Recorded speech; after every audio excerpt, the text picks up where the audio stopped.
Good afternoon and welcome to McPherson Park here in Melton for the big McDonald's Ballarat Football Netball League Ballarat Toyota match of the day between the top placed Melton taking on the 6th placed East Point, reigning premiers, dual reigning premiers from 2018 and 19 in what promises to be an incredible game of football. We're up here in the new pavilion here at McPherson Park, which looks incredible. It's a great viewing complex. There's a lot happening at this ground. There's another ground going up behind us that looks magnificent. And what a day to celebrate. They've got their grand final premiership reunion from 2000 and 2001, past Players' Day and Sponsors' Day out here at McPherson Park.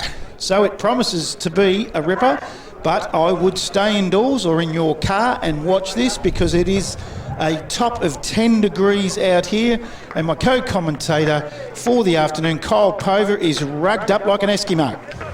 Thanks, Brad. It's good to be back, and I apologise to the viewers at home. I was a little bit under the weather last week, had a severe case of the man flu, which everyone, we'll wait for that siren to finish off. Yeah, had a severe case of the man flu last week, Brad, so really serious issue, the man flu. Well, it won't get any better today, Kyle. No, I am feeling better, but I've still got a bit of a croaky voice, and so got the Vicks vapor drops and the butter menthols and plenty of tissues and all that kind of stuff. But looking forward to a great day of footy, as you said, Brad. And I was speaking off air earlier. I think Melton are the real deal. I'm not saying anything anyone's not surprised with, because they're coming off the previous 2 years where they've finished top 4 both years, lost by a kick in the grand final, and then went down in a prelim. So I'm not telling anyone anything new, but I really do think that in a tight competition, if you have a look at the statistics, they're a 5-goal better side than any other side, I think. Going to be a great day of football, that's for sure, and there's many other games, 4 other games in fact in the Ballarat Football Netball League this afternoon. All day games today, kicking off at 2:15, and the first one, Ballarat are at home taking on Darley, Lake Windaree at home taking on Sebastopol, Redan at home to Bacchus Marsh, and Sunbury are at home just up the road against North Ballarat. And we're here for the big one here at Melton, McPherson Park, between Melton and East Point. We will have scores from around the grounds throughout the day. We'll keep you up to date. The last time that these two teams met, Kyle, was in a semi-final of 2019 where East Point ran out 37-point winners, 12-19-91 to Melton's 8-6-54. But as you said, Melton are a different side today than what they were 2 years ago. They are, and as we spoke about just before, their defence this year has been outstanding. They're not letting teams score against them, despite giving teams opportunities. They're quite a low possession team, Melton, but they move the ball so quickly and they give their dangerous small forwards a chance. And when you've got blokes like Kevin Clicks, Jordan Kite and Braden Kite down forward as your 3 crumbing forwards, it's a dangerous prospect when the ball's moving in that quickly, and particularly Braden and Kevin Clicks, Braden Kite and Kevin Clicks, they're both so handy in the air as well, so they're a difficult matchup, which I think today that if they can nullify their influence, East Point, I think that'll be the difference. Both sides have definitely got their injury problems, and we're not seeing either side at their best today, that's for sure. For me, the ruck duel is going to play a huge part here, where Melton have lost both ruckmen and they've just recently lost Ashton Clone. So they're going with part-time ruckman. Nathan Dowdy will have a go there. Brett McIntyre was in there last week, and even Bailey Mawson had a crack in the ruck. So they'll spend time on 3 part-timers, losing their 2 top-liners. And for the East Point side, Joel Van Meel is in the ruck for them. So that's going to play a huge part here today, whoever can give their midfield first use of it.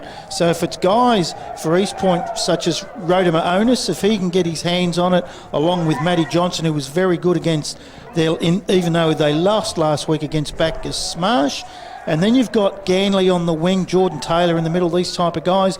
But then you go over to Melton and their midfield. Jack Walker's having a good season. Lachlan Phillips will spend time in there. Braden Kite starts forward but will come into the midfield. And then out on your wing, young Kyle Borg and these type of guys, Jack Syme. They'll all go through the middle. It's going to be interesting. Who's the power forward? Who's the forward, Kyle, that's going to kick goals for either side? Right now it looks like McDougall for East Point and the boy in Lukic are the two prongs there that they'll go for. And Melton, it's the Carter brothers, Ryan and Liam. Yes, absolutely. As we see, looking at James Lukic being named at centre-half back, not a chance it's happening. We spoke about that off air. I think that's playing funny buggers there. But, I certainly think Lukic for East Point. McDougall's out, I believe. Is he? No, he's playing. Yeah, he's playing. McDougall's another one that's going to be massive influence for East Point. He's had an okay start to the season. But yeah, I mean, condition-wise, we've had a tiny bit of rain, but the radar shows nothing for the rest of the day. So fingers crossed the rain stays away. Hopefully the wind, which currently it's as still as anything. However, when we arrived this morning, Brad, that breeze, I felt like getting back in my car and turning back down the highway. It was as cold as a mother-in-law's kiss here when we got here this morning, that's for sure. Wasn't nice. Hey, the other one that we called Melton in round 2, and who we didn't see play that day, and I'm really looking forward to him today for Melton up forward, is Clicks. Kevin Clicks, the forward from Deer Park, played in a couple of premierships. He did, yes. He's, like I spoke about earlier, very similar sort of player to his skipper in Braden Kite. Plays that small to medium forward type role as the siren goes off again. So it's just another avenue to goal for a team that, as we spoke about, is moving the ball so quickly when going inside 50. And through my role at Red Onion, Brad, both Kite and Clicks, I'm not sure if they've featured in the top 5 plays just yet, but I feel Kite has a couple of times. Kite has. Well, there you go, because I reckon just about every second highlight we're looking at is one of those two. So there are human highlights reel between the two of them. And as I said, I think if they get on top, I think it's Melton's games to lose. But if East Point can nullify their influence, particularly when Kite moves up the ground a bit and goes inside, goes on ball for a spell, if they can shut him down, then I think that goes a long way to winning the game. Yeah, I think round 2, when we called them out at Sunbury, Braden Kite might have taken the mark of the year, got as high as a kite, didn't he? Probably mark of the year. It's going to take a bit of beating, that one, that's for sure. In the earlier games here this morning, we had the under-19s in East Point were 14-8-92, ran out big winners over Melton 4-6-30, and in the reserves game, a close game, 7-7-49, East Point, 10-point winners over the Melton side, 6-3-39. We're not far off from a start. The teams are still warming up, though. One thing here, there looks like there is a decisive breeze to the right end side of your camera. We'll call that the netball court end by the looks of it. And up the other end, there's a magnificent synthetic grass complex behind here. This really is a fantastic setup, and it's only half done. Once this is finished, Kyle, it is going to be a fantastic sports precinct. It definitely will be, Brad. We were speaking about it just this morning, saying it was a little bit weird that when they built these rooms, they didn't factor in that we could be potentially looking directly into the sun. We asked the question of Brad Jamieson, the football manager at Melton, and he said, yeah, that's because we're getting a brand new ground to play on out the back next season. So well done to the Melton Bloods Footy Club and being able to secure the funding to create such a state-of-the-art facility. Don't forget, this broadcast is brought to you by Ballarat Toyota. Get down and see Daryl Crawley and the crew out at 19 Creswick Road, Ballarat. It's not too far away. The all-new Kluger arrives June the 2nd. Looks like a magnificent car. You can actually get it in the hybrid, which is a really good setup, Kyle. When you're coming from Ballarat out to Melton, just get that. As soon as you hit the 100 Ks, off goes the petrol, the electric takes over, and you're a hybrid. Well, Brad, I'm in the market for a new car. That's where you go. Just for the viewers at home, not that anyone probably cares, but not only was I sick last week, but I had not one but 2 cars break down on me in the space of 48 hours. So they say bad things come in 3, and I copped it last week.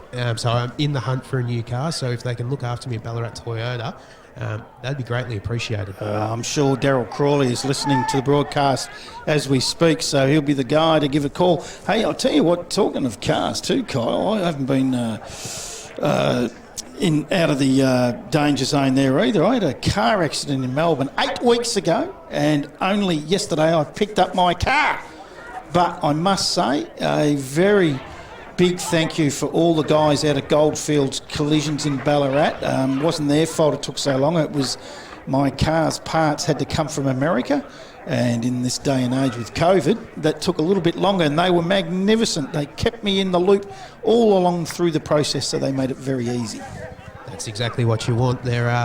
Unfortunately, they got a bit of a bad name, the used car salesmen and mechanics and that industry. So it's always good when you can get a reliable group. So they're few and far between, I think, these days. I won't go into it, but I had a few issues with one of my mechanics. But now all sorted, and hopefully Ballarat Toyota can fix me up with a new Kluger. That'd be the place to go.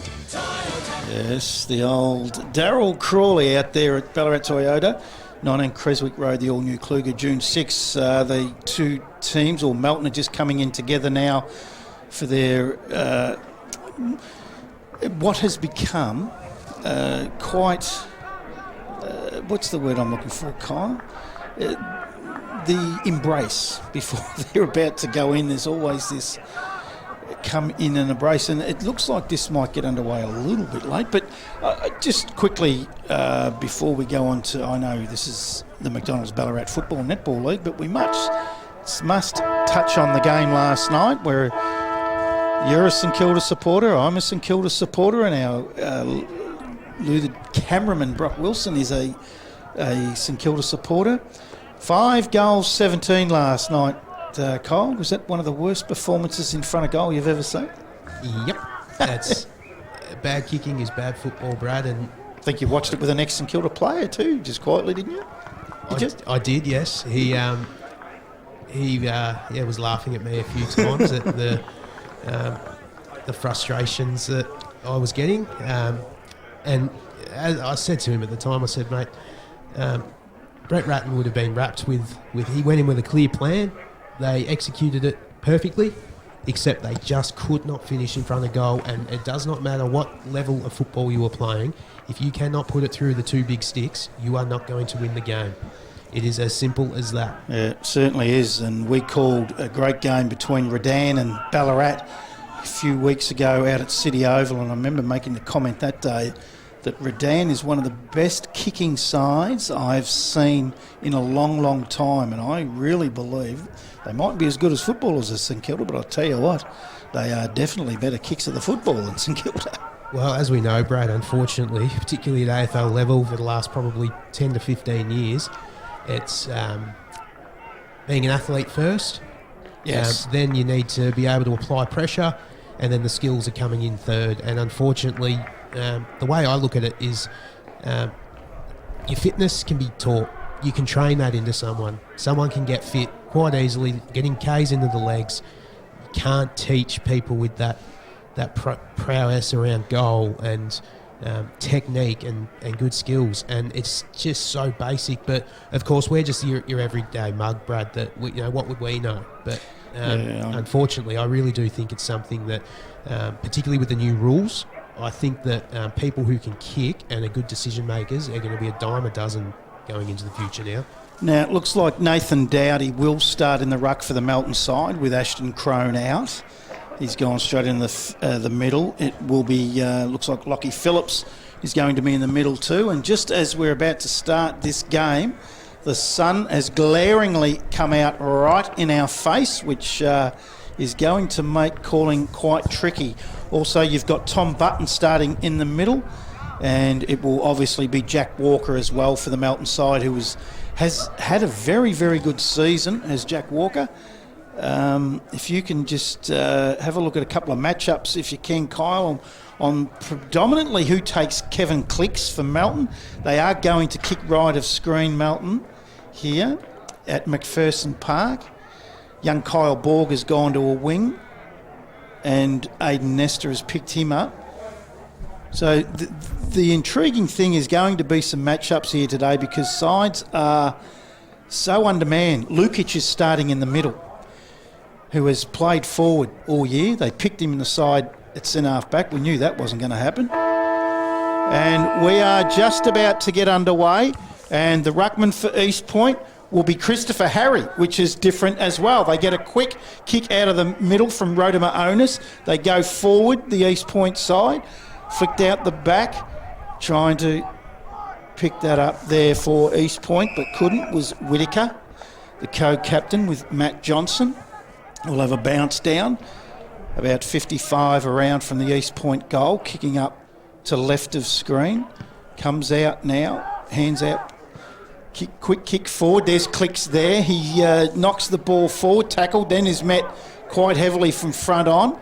Picked up by Roberts for Melton, feeds it back. Ooh, taken high was Crofts, not paid. Now he'll go inside 50, looking for a teammate and finding the boy there in Suter, who's also had a good season. Suter is definitely the favoured end to the right, of which Melton is kicking. He's right on 50. He's undecided what to do. He's getting a lot of instruction from his teammates. But it looks like he's either got to sit this point of square or get it. And what has he done? He's gone to the point of the square, but a good mark in defence right in the last line for East Point by Mitch Walsh. He goes short out to Lovig. Lovig in the right back pocket. Goes short again. Poor kick. Borg's there to mop up for Melton. Young Kyle Borg played his debut in round 2 for Melton. It's not a great kick. A grubber. Clicks is there. He's tackled. Hit high. Not paid.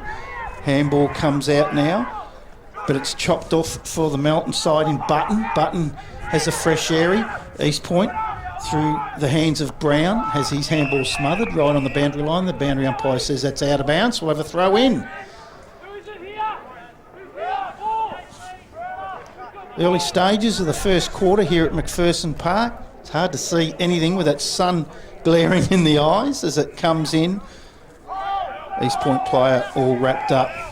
Looks like by Phillips. Aaron Hayes has gone to Clicks for that matchup you're looking for. Okay, that will be interesting. He's played through the wing and is a really offensive player. That will be interesting. Maybe they're going to see if Clicks will go with him and run off half back as they get a quick kick out. Hands out towards Dallenberg. He can't take it. The boy there in Crofts is all wrapped up for Melton. The umpire will say we'll bounce that down. It's right on centre wing position in front of these new magnificent rooms here at McPherson Park. Up it goes. Easy tap there for the boy in Harry. Not a normal ruckman, I would have thought, but did well then against the young Dowdy. Again, that was round 2. Nathan Dowdy made his debut for Melton when we called that one for Sunbury 3 weeks later, and he's in the ruck. Big ask. Yeah, definitely. I don't mind the ploy from East Point though. Effectively just playing an extra on bowler by playing a non-recognised ruckman. And they've got the big fella in Lukic in the middle as well. He's another big-bodied boy around the middle. Obviously they'll try to exploit them there. The ball comes out to Rodimer Onus.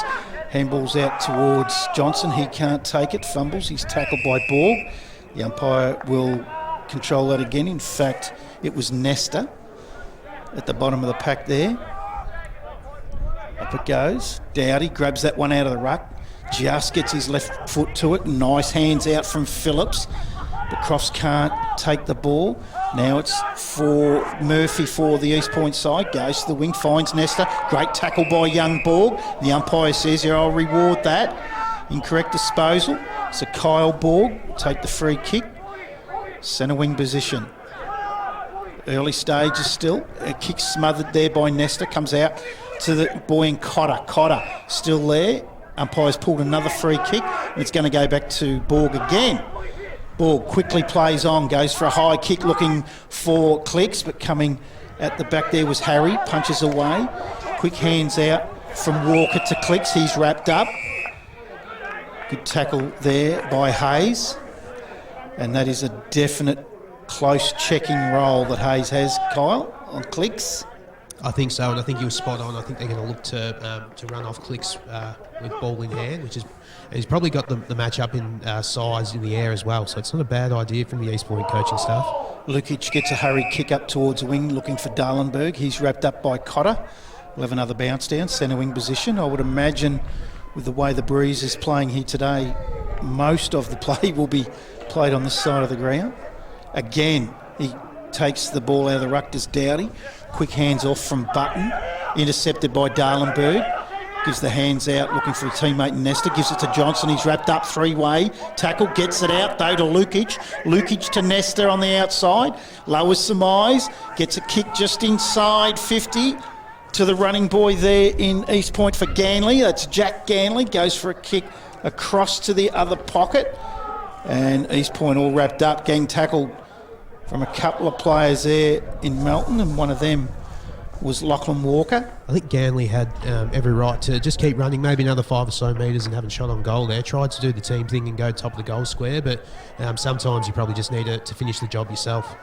Up it goes. Young Mawson's going to take the ruck, another part-time ruckman for Melton. Quick kick out to the outer wing. That seems a long way away. Big ground this one, Kyle, as they go inboard. Just keeping his feet and then getting it inside 50, looking for Clicks. Hayes from behind gets a fist to it, nearly marks it. Now it's picked up by Walker. That's Carter. Ryan Carter has a shot on goal, misses to the right. I've got to get that right. I think I called Liam Walker all game against Sunbury. And that's the first score on the board, and that will be a behind to Melton. They're one behind. East Point yet to score.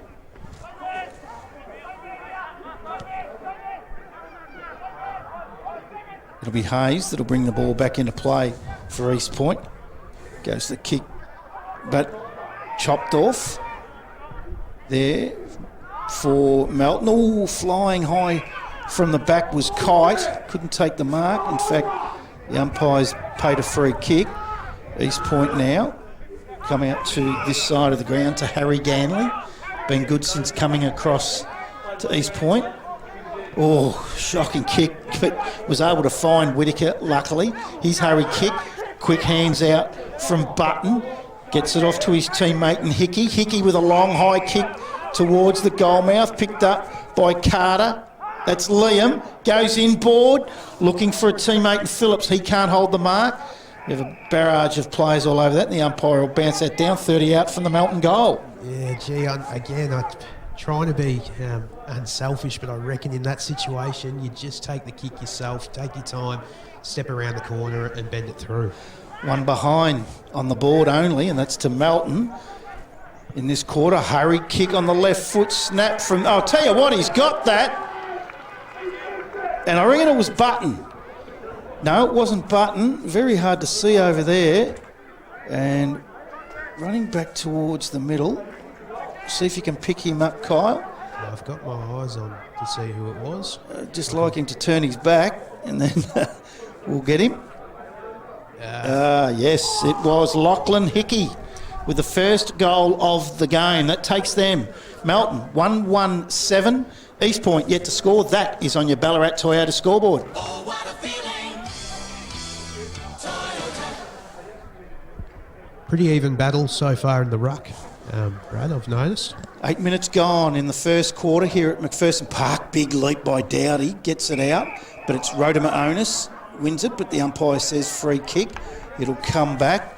Melton will take that. Looks like Jack Walker, is it in the middle? Gets a kick inside 50. Pack of players comes to the front.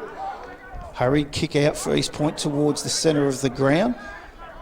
Symes there for Melton. He can't take it. Slips on that pitch in the middle. Quick hands out from Cotter. Crofts there. He's wrapped up. I don't think that's coming out anywhere, and the umpire's going to say, I'll bounce that down up. Just on Rodimer Onus, Brad, he looks like he's trimmed down a bit since we last called East Point back in round one. Not that he was ever, too unfit, but it's a scary sight when a player with that ability gets a little bit fitter, still with that strength as he bullocks his way through the contest now. Comes out now to East Point through Brown. Brown goes inside 50. Oh, taking it off the pack. Is that McDougall? Gets a hurried right foot check side kick towards the goal mouth. Whittaker tried to kick that off the ground, but he's missed. A one behind. That's the first score for East Point, one behind. They trail Melton 1-1-7. We're gone nearly 9 minutes, first quarter. Bringing it back into play. Now with a high kick up the wing, looking for Dowdy. Carries over the back of him. He can't take the mark. Umpire's pulled another free kick. This looks like it'll go to Melton, and it'll be Cotter, is it? Or Syme. Syme looks like he might have done a leg here. And they certainly can't do with another injury. I think it was just a heavy corky, maybe a cork knee or cork thigh. So it might just be a bit of a stinger for a little bit. On the left leg for Jake Syme. Taking his time getting up, which is never a good sign. He does have movement in the leg though, so hopefully it is for his sake, just a corky. Must have been a bad one. They're helping him off the ground, and Cotter will take the free kick. That's Jordan Cotter. Also had a good season. As Cotter, he rarely ever turns the ball over. He's good by foot and calm in a tight situation.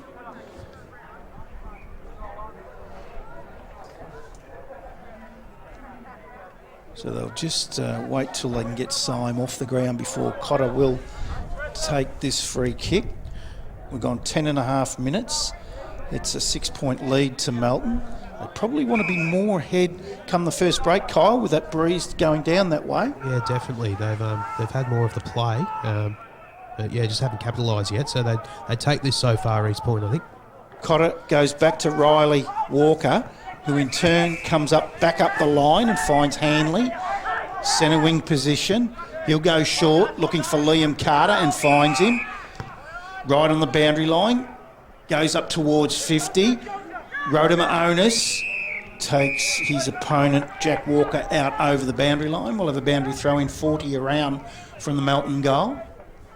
Did well there, Rodimer Onus. Just left his opponent to make that spoil. Could have proved costly, but helps his team regather with another stoppage here. 11.5 minutes gone. First quarter. Clips takes that out of the ruck. Jewel gets a left foot to it.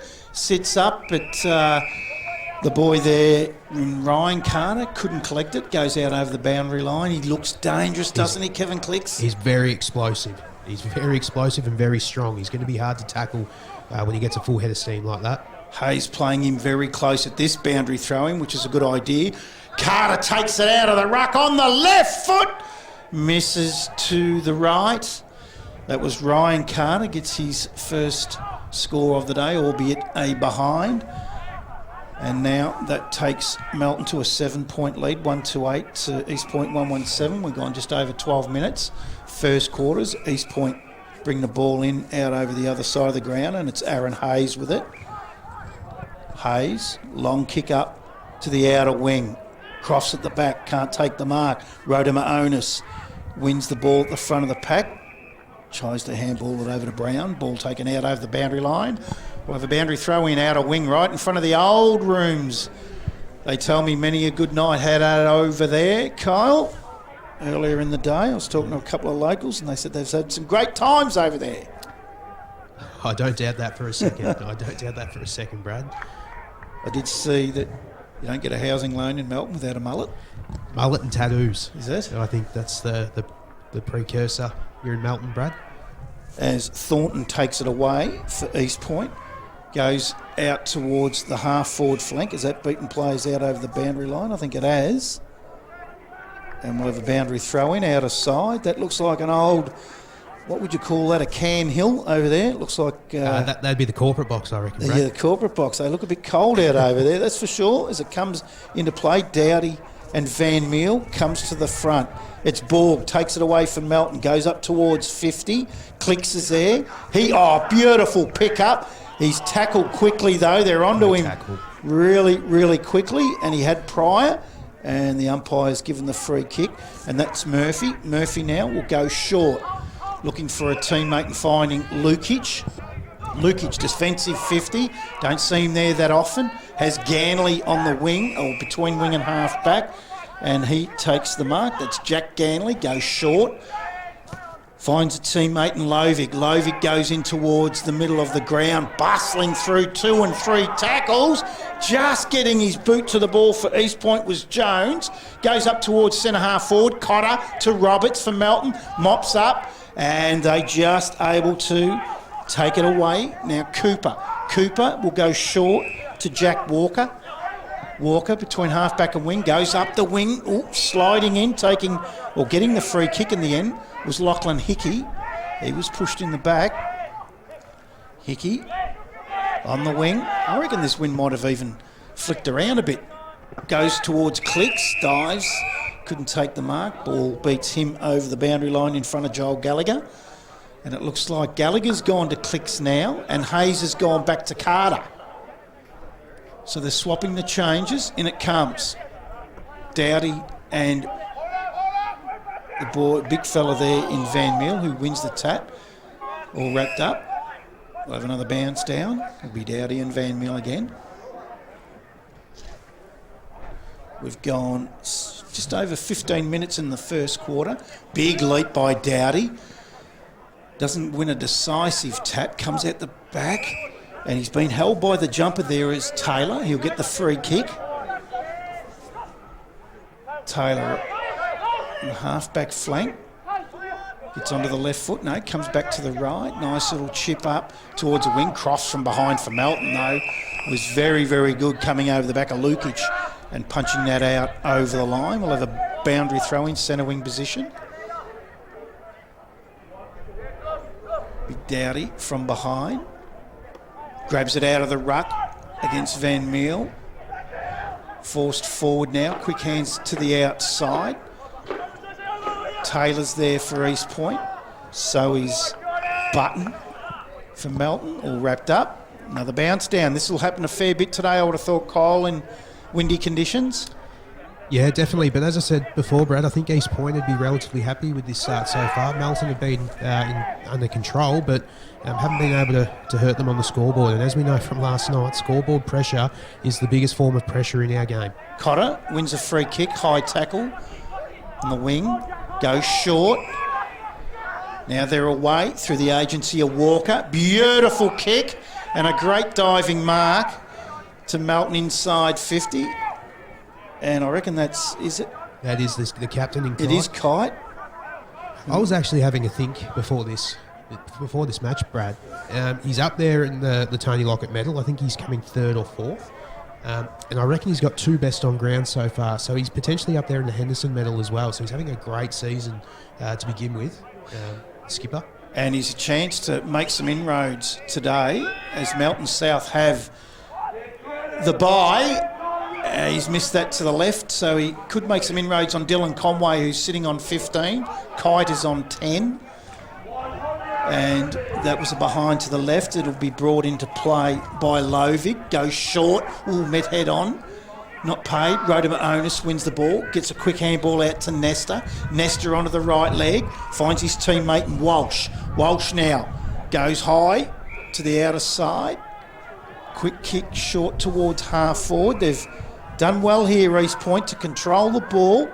They have, but I reckon Melton did even better there, just getting their defence back. They had one over the back there, East Point. They just couldn't move the ball quickly enough to get it over the back to him. They're away through the middle of the ground.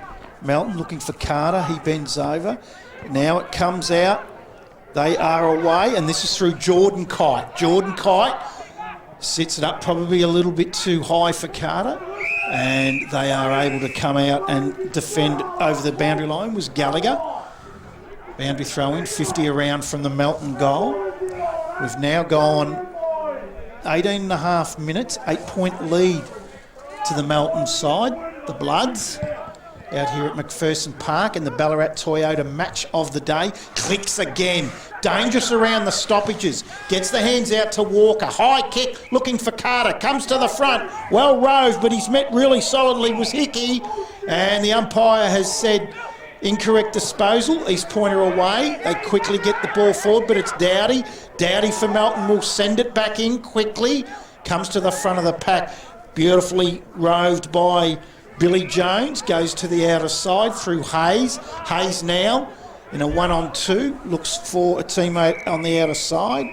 Punched away from him. Goes out over the boundary line right in front of the East Point coach's box. Of a boundary throw in. I like Jones' start to this game from East Point, Brad. He's been sweeping back across half-back, trying to be that one that they get the ball in his hands, trying to distribute coming out of that back half. Harry wins that tap. Not to anyone in particular. Then quick hands out towards the boundary line. Kept in play. Check side kick at goal. Would have been a freakish goal. On the outer side there. Was under enormous pressure. Another behind to the Melton side. 1 goal 5, Max King. Yes. Last night. 1-5-11. Lead East Point. 1 behind. We've gone nearly 20 minutes into the first quarter. As Lovig brings the ball back into play. Goes short. Just to the pocket. Is it Jones again on the outer side? I think it is. As you say, he's had a fair bit of the ball early. As Jones goes high onto the outer side. Comes out now to Brown. Brown with a hurried kick along the outer wing. Oh, good mark. Whittaker in front of McIntyre. Oh, he looked to play on. Umpire has paid 50, has he? No, he said play on. And he gets a quick kick, goes back to Brown. Brown on the outer side of the ground between wing and half forward. Tries to come in towards the middle or centre half forward position. Finds a teammate and it's Jones again. Oh, clicks, ran down. Beautiful tackle. And Jones didn't see or know what was coming and the little freight train got him. That's the sort of stuff that just lifts the spirit of your team, Brad. He came from about 60 metres away there, Clicks. Fantastic defensive forward effort. Goes towards centre half forward, chopped off by Harry Ganley, goes to the outer wing. Now they're going to come back in through the middle to Lovig. Good play. Sets it up looking for the big fella there in McDougall. Can't take the mark. Comes to the front of the pack. Quick hands out. Comes out to the captain in Kite. Off to Cotter. Cotter with a relieving kick out towards McIntyre. He can't take the mark. It's punched away from him. Quick snap forward for East Point. But again, just mopped up in the back half. Now Melton will come to the outer side and look for the big fella in Dowdy. Has a fresh air shot trying to kick that off the ground.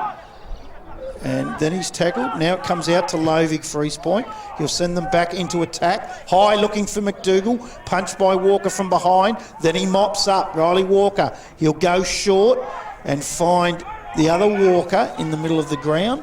And that's Jack Walker for Melton. Just able to succumb all that pressure for a couple of minutes and then release the ball with a beautiful kick out to Hanley in the middle of the ground. That wasn't that good towards his teammate and Hickey. Out comes Mawson. He flicks it back out looking for Hanley. Now it'll come out towards Kite, the captain. Gets it back to Hanley. He's tackled by Lukic. Very solidly in the middle. Very physical game early. Kyle. It is, and as I keep saying, East Point are just taking the punches up against the rope at the moment, but they're still definitely within this game. Melton they're hurting them on turnover, but they just cannot put the score on the board, which could come back to bite them later on in the game. 22 minutes gone, 9-point leaders Melton. Won by Dowdy, but it comes out to Johnson, captain of East Point. Then he's gang tackled by Mawson and Button. Another bounce down. We got that score wrong earlier, or the scoreboard is wrong. It's 1-4-10 to 1 behind. Late in the first quarter here at Melton. Actually 23 minutes gone now. We'll have another bounce down in the centre of the ground. Up it goes. Dowdy with a punch. Tries to clear it, but only as far as Rhoda Ernest. Gives it quickly back to Jones, who, as we've said, has been dominant. Goes for a quick kick looking for Darlenberg, but mopped up by Cotter to Mawson. Mawson now will go up the wing. Finds a teammate in Walker, who's had a lot of it. Goes back to Cotter. Cotter back to Walker. Just waxing these two. Downed as he kicks the ball forward looking for Carter. Quick handball back towards his brother in Liam. Back to Ryan. He's wrapped up by Lovig. Taken out over the boundary line by Lovig and Hayes. And we'll have another boundary throw-in. 60 around from the Melton goal. We speak about Jones for East Point sweeping around half-back and giving his teammates good ball use. Cotter for Melton's had a great start to the game. Liked his use off half-back as well. Johnson, quick hands out. He's been good too, as Lovig. Kick up the line looking for Darlenberg. Well spoilt from behind by Melton, and that was Cooper. Centre wing position. We'll have another boundary throw-in. Deep in the first quarter here out at McPherson Park. 9-point game to Melton.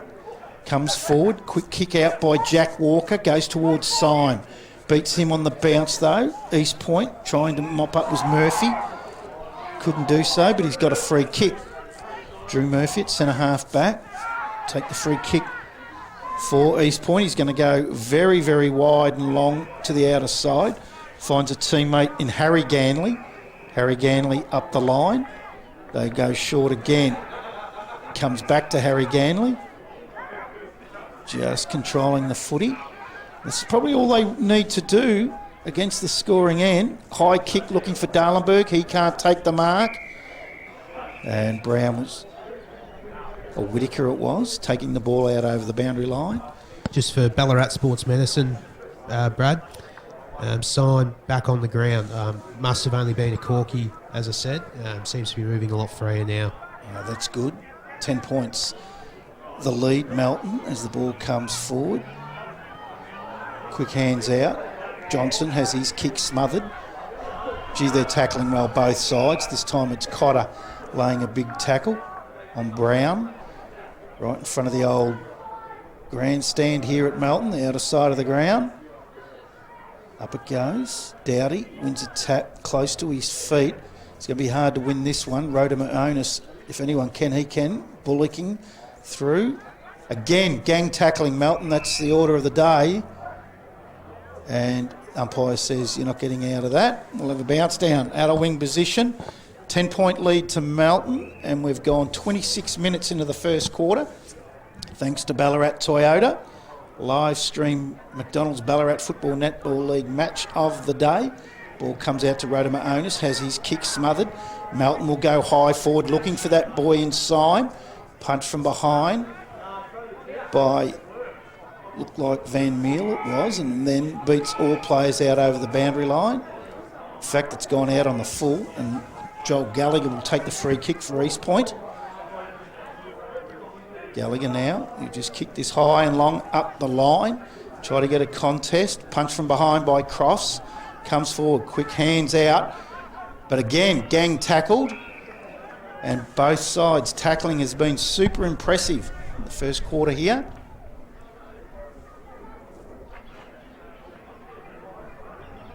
Up it goes. Doughty wings it forward. Going in hard was Phillips. Gets it out towards that Syme, and he's tackled. A lot of players around the ball there. Kyle Pova. Yeah, just a bit of an arm wrestle at the moment. Not really getting bang for buck with their dominance early. It's even up the last few minutes though. I think East Point is starting to get it back on their terms a little bit. They're probably just struggling going inside 50 at the moment though, I think, Brad. Suter was wrapped up. We'll have a bounce up again. Around centre half forward for Melton. Deep in the first quarter. Comes out to Cotter. Cotter gets his kick smothered by Rhoda Onus. Brown, was Lukic it was. Could have been held without the ball, not paid. Umpire comes in. And he'll bounce that down. Cooper picks himself up off the ground for Melton. Up it goes. Again, Doughty with a big fist forward. Might have been taken high. It was Lovig. Lovig gets the free kick. Goes to the outer side. Finds a teammate in Walsh. Walsh up the line, and that's quarter time. Low scoring affair here at McPherson Park. Melton 1-5-11 lead East Point 1 behind. So 10-point leaders Melton in the first quarter here at quarter time. We'll take a quick break, and when we come back from the break, we'll go through the solitary goal kicker and some better players, and we'll be ready for the second quarter out at McPherson Park in the McDonald's Ballarat Football Netball League Ballarat Toyota Match of the Day. You don't give in. You don't give up. You push on when most would have pushed off. You lend a hand, whether a hand was asked for or not. It's called Aussie Spirit for good reason, because it takes spirit to get through times like these. Lucky you've got it in spades. It's what inspires us to be by your side to help. Together we'll get through this. We always do. Search Toyota, here to help.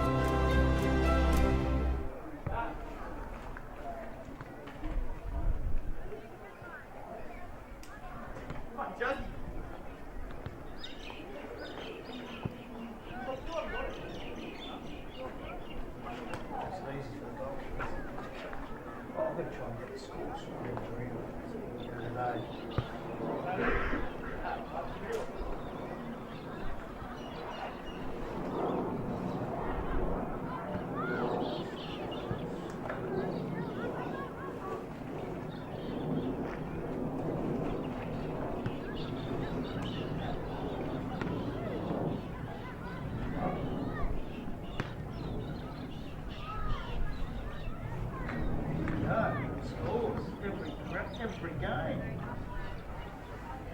Beautiful.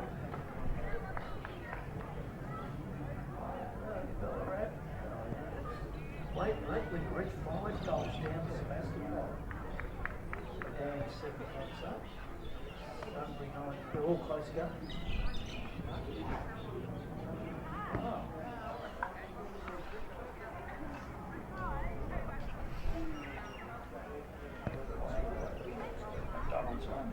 Try Macca's new Honey Soy or Aioli chicken wraps with 100% Aussie RSPCA approved chicken breast. With new wraps prepared to order, there's more to love at Macca's. With McDelivery, Macca's comes to you, so you can enjoy it at home, fast, safe and contact-free. Search Macca's website for your local delivery partner. Welcome back to McPherson Park here at Melton, between the big game between Melton and East Point. 1-5-11 Melton lead East Point 1 behind in a low-scoring affair. And they seem to be quite low scores all around the Ballarat Football Netball League today. As we go out to around the ground scores, Ballarat 5-6-36 lead Darley 2-1-13. Out at the Alfreton Oval. Then out at C.E. Brown Reserve, we have Lake Windaree 1-2-8, trails Sebastopol 6-2-38.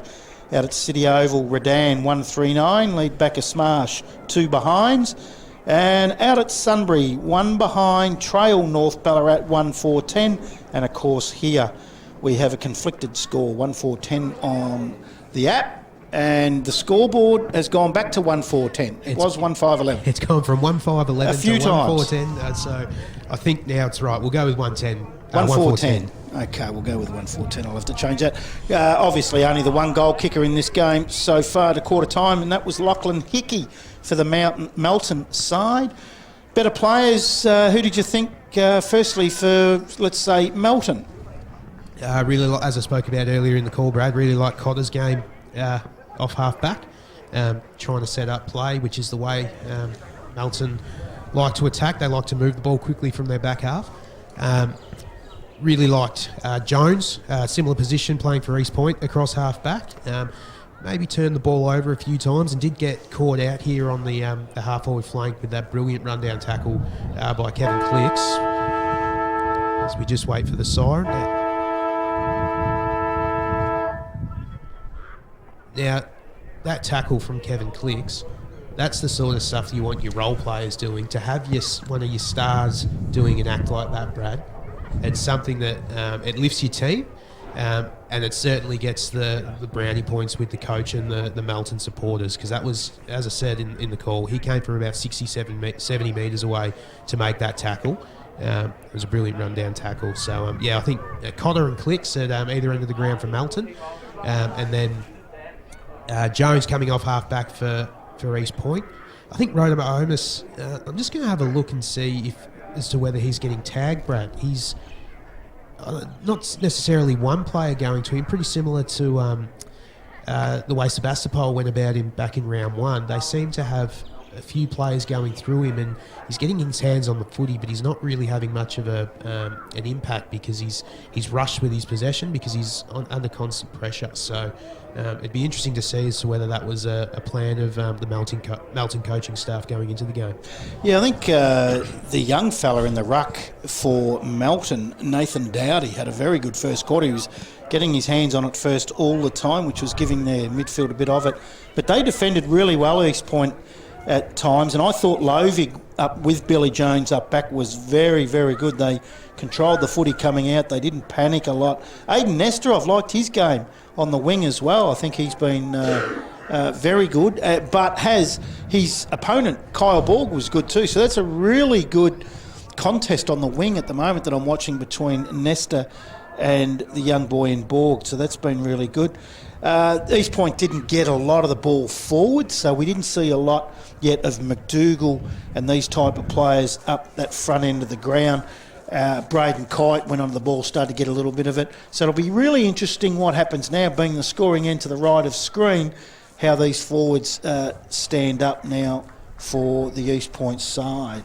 Well, that's it, Brad. And as you said, East Point are 100% taking that going into, it's probably, I reckon, a 3-goal breeze. And so to only be 9 points down, they're definitely going to take that. But job's only, well, it's a quarter of the way done. But now they're going to come out in this second quarter and capitalise and put some scoreboard pressure on, which is something that Melton weren't able to do. Does Jake Bridges change the side around a little bit now going down to that end? Does he move Lukic out of the middle now and get him forward with the breeze getting down that way? I think so. It certainly seemed like that was a ploy. I'm not going to say he was playing a kick behind the play, but he was up around the contest a lot. And I think now with that slight advantage to the right of screen, I think it's probably best if he plays a little bit deeper. Just trying to have it. Looks like he might be starting in the middle again, potentially. So he's going to start in the middle again. So that would mean, so they need some big marking power. So what they have got up forward now is Jacob Brown with McDougall. So they have got some big boys that can take a mark. And Whittaker's no slouch either. He's a big boy too. So they've got 3 big fellas that can take a mark. And if they can win the ball out of the centre, I would assume that Jake Bridges at quarter time would have been quite happy. I mean, if you had said to him at the start of the game, Melton will kick with it, we'll keep him to 1-4, you'd be happy. Definitely, absolutely. So, just waiting for the supporters to come off the ground before the umpire will throw this in the air. And it'll be Van Meel for East Point against Dowdy for Melton, who I said at the quarter-time break, I think he was very, very good, the young boy in the ruck. And Nesta's not on Borg now. In fact, it's Thornton that's gone to Borg on this wing. Up it goes. Won by Dowdy. Quick kick forward, though, by East Point. Comes out towards Ganley. He can't take it. Players will converge on that. And the umpire says, I'll bounce that up. It'll be Dowdy and Van Meel again. Van Meel wins that one, but it's sharked by Roberts. Gives it off to his teammate on the outside in Lockie Walker with a high kick to the outer wing. Looking for Hanley. He couldn't take the mark. Comes out towards Roberts again for Melton. Wrapped up. We'll have a bounce down right on the boundary line on the outer side in front of the old stand. No one touched that. He's paid a block, though, the umpire. It'll go the way of East Point. Quick hands off. They'll go forward towards McDougall. Has it punched away from him by Riley Walker. Quick kick out off the ground. Ooh, was the East Point boy taken high? No. We apologise if you're getting a fair bit of wind coming through the mic now. We do have little buffers on these mics, but that is a strong breeze up here. So that cannot be helped. High kick inside, punched away by McIntyre. Tries to go again, so does Brown for East Point. Darlenberg all over his opponent in Cotter, and the umpire says, I'll bounce that down. We're about 30 metres around, nearly directly in front of the East Point goal, early in the second quarter. Walker's wrapped up by Johnson. Did he try to get it out? Doesn't matter. The umpire says, I'll bounce that again. Early stages, the second quarter here at McPherson Park. Tapped out towards Cross. Quick hands out, but Lukic. Quick snap at goal. He's going to miss to the right and just stay in for a behind. And a behind to East Point. That's their second. They're 2 behinds. Trail Melton, 1-4-10, early stages of the second quarter. Cotter will bring the ball back into play for the Bloods. Normally very good by foot and a great decision maker. And that one isn't any exception, and a really good mark, one-handed mark from Lachlan Phillips. He's been all right as well. I think he's been going head-to-head with Lukic in the middle, so good start to the game for Phillips. Goes up towards Hanley, in between wing and half back.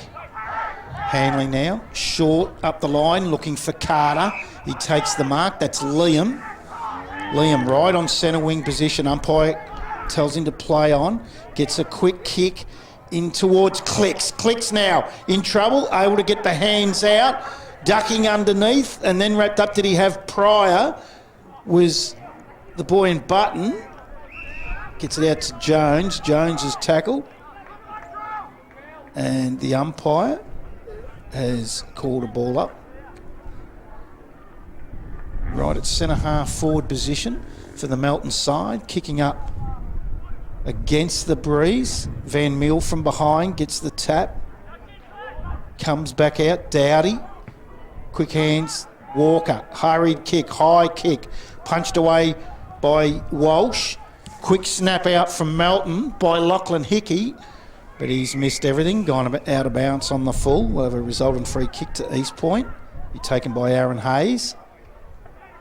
Hayes waving players to go to the right towards the wing. They'll come back in towards the captain in Johnson. Had a great game against Bacchus Smash last week, particularly his first quarter as he goes to the grandstand side of the ground. That's a very good hit there, Brad. It was to Lovig, who's changed the jump, gone off the long sleeves to the short sleeves. Now they go to the outer side. That's a great mark. It was a great kick. I think that's Brad Whitaker. It is. He has a long kick at goal, but he's missed to the left.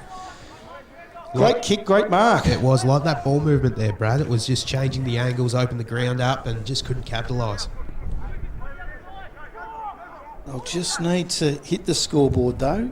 Melton couldn't in that first quarter, kicking down that end of the ground. 1-4-10. They lead East Point. 3 behinds as Cotter will bring the ball back into play. He's going to go to the outer side. No one's going to touch that, and it's going to beat Walker out over the boundary line.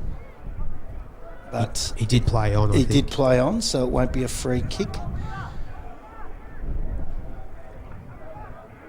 Boundary umpire will throw that in just outside 50 arc. In it comes. Dowdy falling over Van Meel, gets his tap to the ball, and players fall on top of that. I think Dowdy's taking the points so far in the ruck battle. Really liked his game so far. He's putting in a great contest, and that's all you can ask from a young ruckman. Ball comes forward. All tackle without it. I thought it was Jones for East Point, not paid. The umpire ends up paying a free kick, but it's going to go the way of Cotter for Melton. We'll take the free kick in defensive 50. He'll go short. Finds Cooper. Cooper has a paddock to go on with, does. Low left foot in towards the centre. Liam Carter does well, but then the ball's flicked out from East Point. Ball chops that off, gives it off to Crofts. Chased down by Johnson beautifully. Enables East Point to take the ball away from their defensive half now through Ganley. Ganley has Whitaker on the outside with a short kick. Has another player inside 50. Unchecked is Darlenberg. Runs towards goal and kicks it. Fantastic ball movement there. They just had that one spare over the back, kept overlapping with the run. Perfect finish there. Darlenberg gets his first and East Point's first in the second quarter. Takes them on to 1-3-9. Only trail by a point now. 1-4-10 Melton. We've gone 6 minutes. That is on your Ballarat Toyota scoreboard. Oh, what a feeling.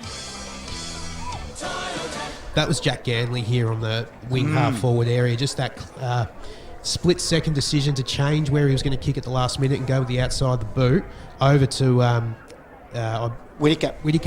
Whitaker then inside with the spare player over the top, and a great finish there for East Point to get on the board. Probably the passage of the day, no doubt. early in this second quarter as Phillips wins it out. Back to Dowdy. Dowdy with a quick handball over the top, but it's Rodimer Onus. Gets a hurried high right foot kick out towards the half-forward flank. Good punch from behind. Taken out over the boundary line. Might have been pushed in the back. There was Dodd. Not paid. We'll have a boundary throw in centre wing position. Intensity's lifted a bit so far this quarter from East Point, Brad. It is up here in the box too, Kyle. We're jogging around to keep warm. As the ball comes back into play. Well done, Van Meel, with a big punch forward, but really well mopped up by Riley Walker for Melton. Goes out towards the wing. Rodimer Onus is there. He'll send it back in now. Oh, great tackle. This has been the treat of the day and the highlight of the day for me so far as the tackling. This time it's Phillips. Phillips plays on now. Goes up towards centre half forward. Carter uses the body well. Then palms it to the front. Clicks is there. Oh, comes out to Rodimer Onus though. He'll hurry the kick inside. Oh, Cotter from behind. Great mark. Good player. As you said, a quarter time, Kyle, probably your best player. And he's started that way again in the second. And again, makes the right decision with good feet to Phillips. Yeah, he's just got time. Doesn't rush. Wears a long sleeve as well, Brad. You know I love a player wearing a long sleeve. So... bit of a favourite for mine, Connor. Quite smart today doing that as Phillips finds Dowdy. Dowdy, hard to kick that ball well up against that breeze. He keeps it low, but Walsh is able to intercept for East Point. He'll go high looking for McDougall. Coming from behind and punching well was Riley Walker. We'll have a boundary throw in centre wing position. And the Melton side enjoying a 1 point lead, 8.5 gone, second quarter. It'll be Dowdy and Van Meel do battle in this. Up it goes. Dowdy from behind wins the tap at the front. Jack Walker hurried right foot kick up the line. Oh, well done and smart. Just holding that front spot was Hickey. Hickey now goes onto the left foot, looking for Carter with a high kick. It's all East Point, but they couldn't take the mark. They might get out of trouble here though, as Hayes wraps up his opponent. The umpire says... Very lucky there, East Point. They had 3 people go up in the marking contest and all the Melton players sat down, but the ball just didn't sit up right for the Melton players and they're able to force a stoppage. Good tackle of Hayes on Suda has forced the ball up. Umpire's pulled a free kick out of this and it'll go to Taylor for East Point. Jordan Taylor on the right leg now looking for Whittaker. McIntyre from behind causes some grief, but he's able to hold the mark in between wing and half back.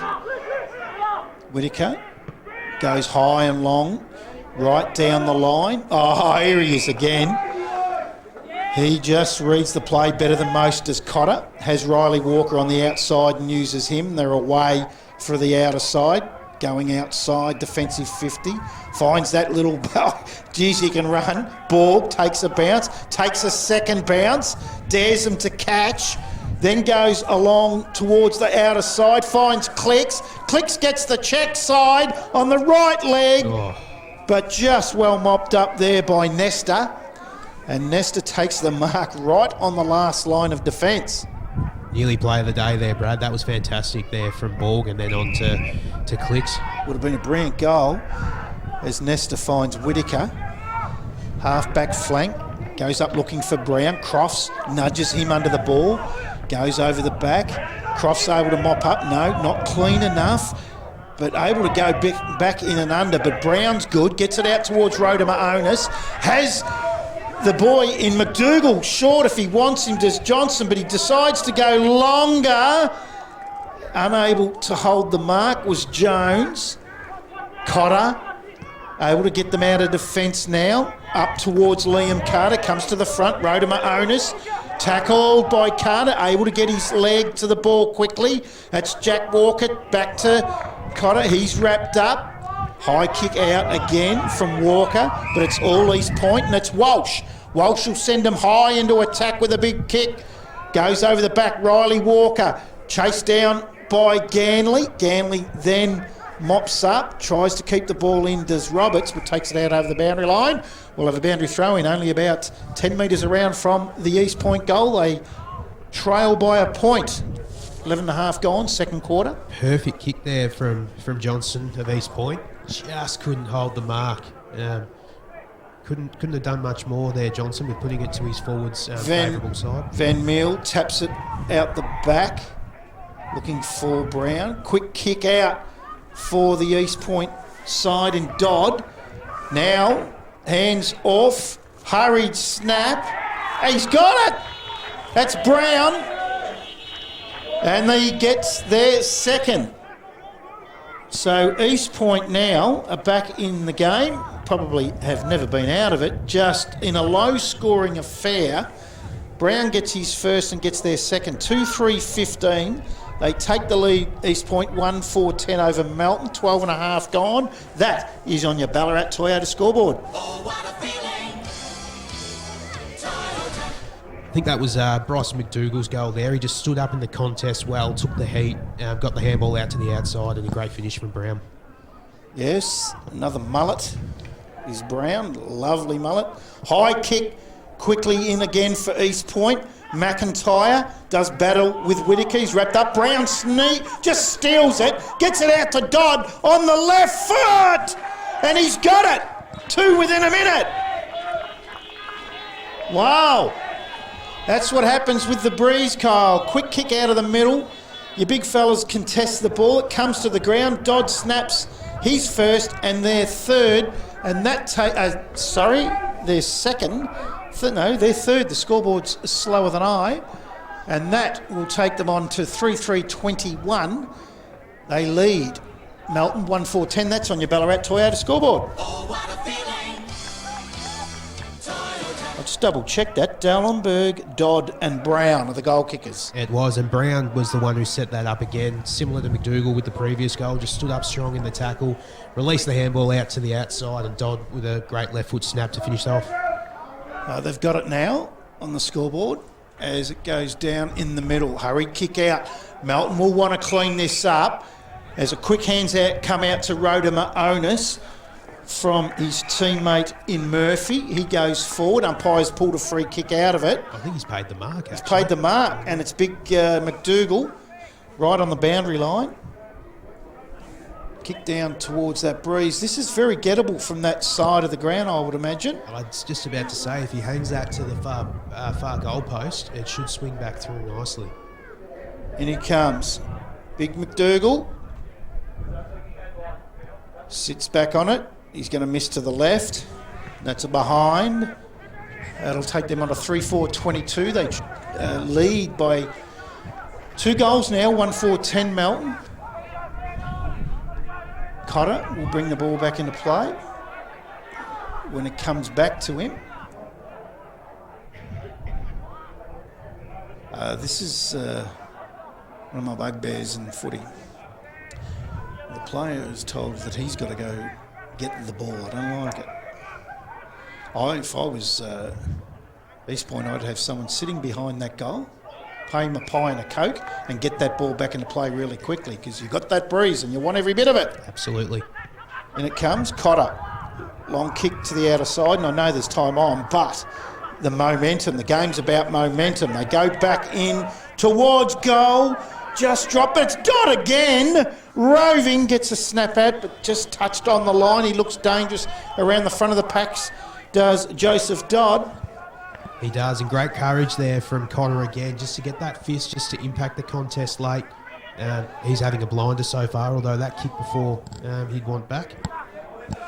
Might want to tighten up on him because he's looking very dangerous as Cotter brings the ball into play just outside defensive 50, finds Suter.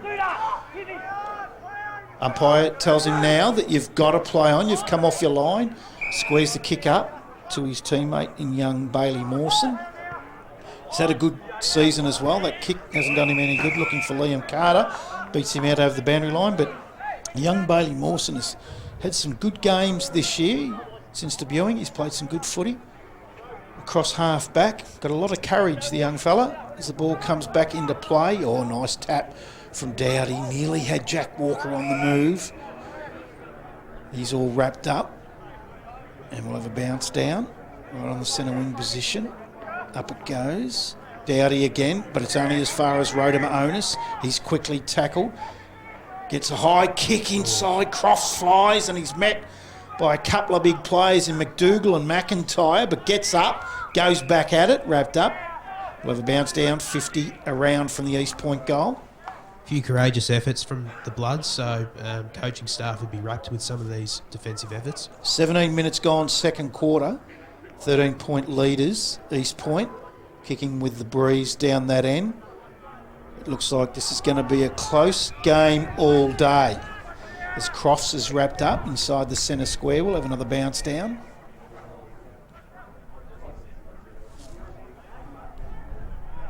Up it goes. Tried to kick that out of mid-air to Downey. Had the fresh air shot. Murphy just flicks that out the back. Oh, well done. Picked up quickly. Well done. And the East Point player in Taylor. Then he's able to get his boot to ball, but Cotter's there. Overruns it. Look out. There's Dodd. Looking as dangerous as ever when the ball hits the ground. Yeah, definitely a high contact there. And it will be Darlenberg, who has already got one. And he'll take the free kick. He's only 20 metres out. You may as well say directly in front. The angle shouldn't worry him, Kyle. No, pretty sloppy there from Melton. I saw it here on the Red Vision screen, and definitely clumsy and definitely got him high. So Darlenberg, he'll kick for his second. There are 13 points in front, 18 minutes gone.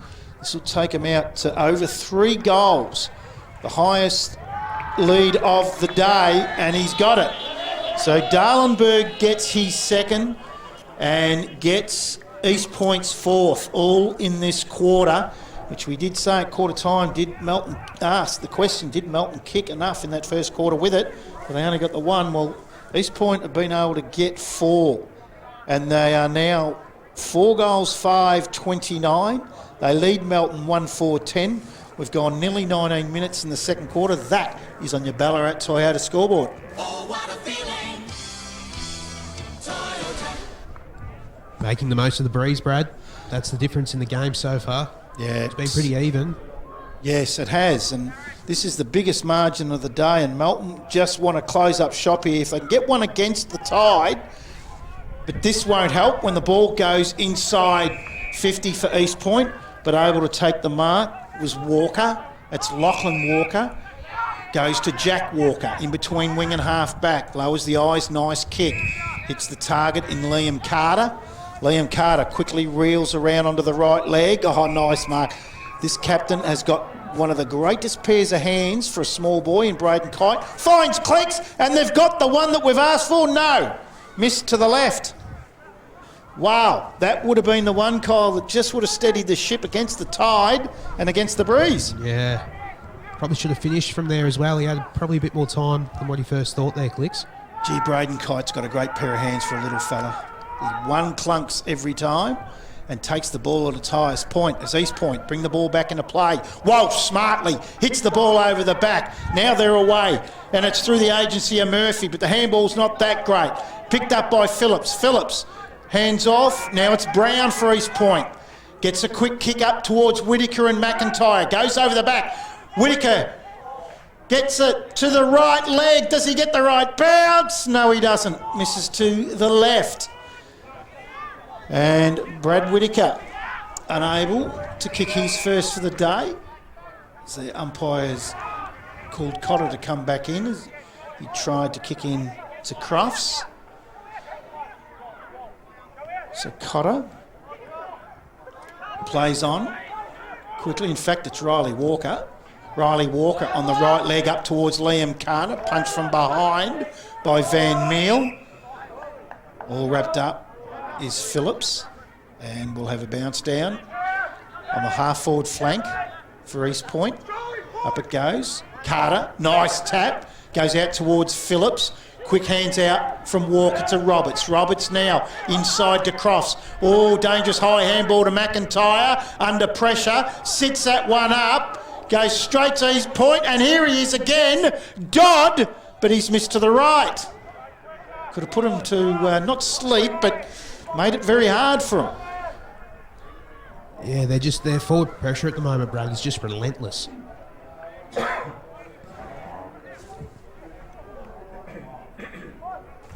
How dangerous is Joseph Dodd when the ball hits the ground? Yeah, he has. Probably just don't have the match at the moment. Cool.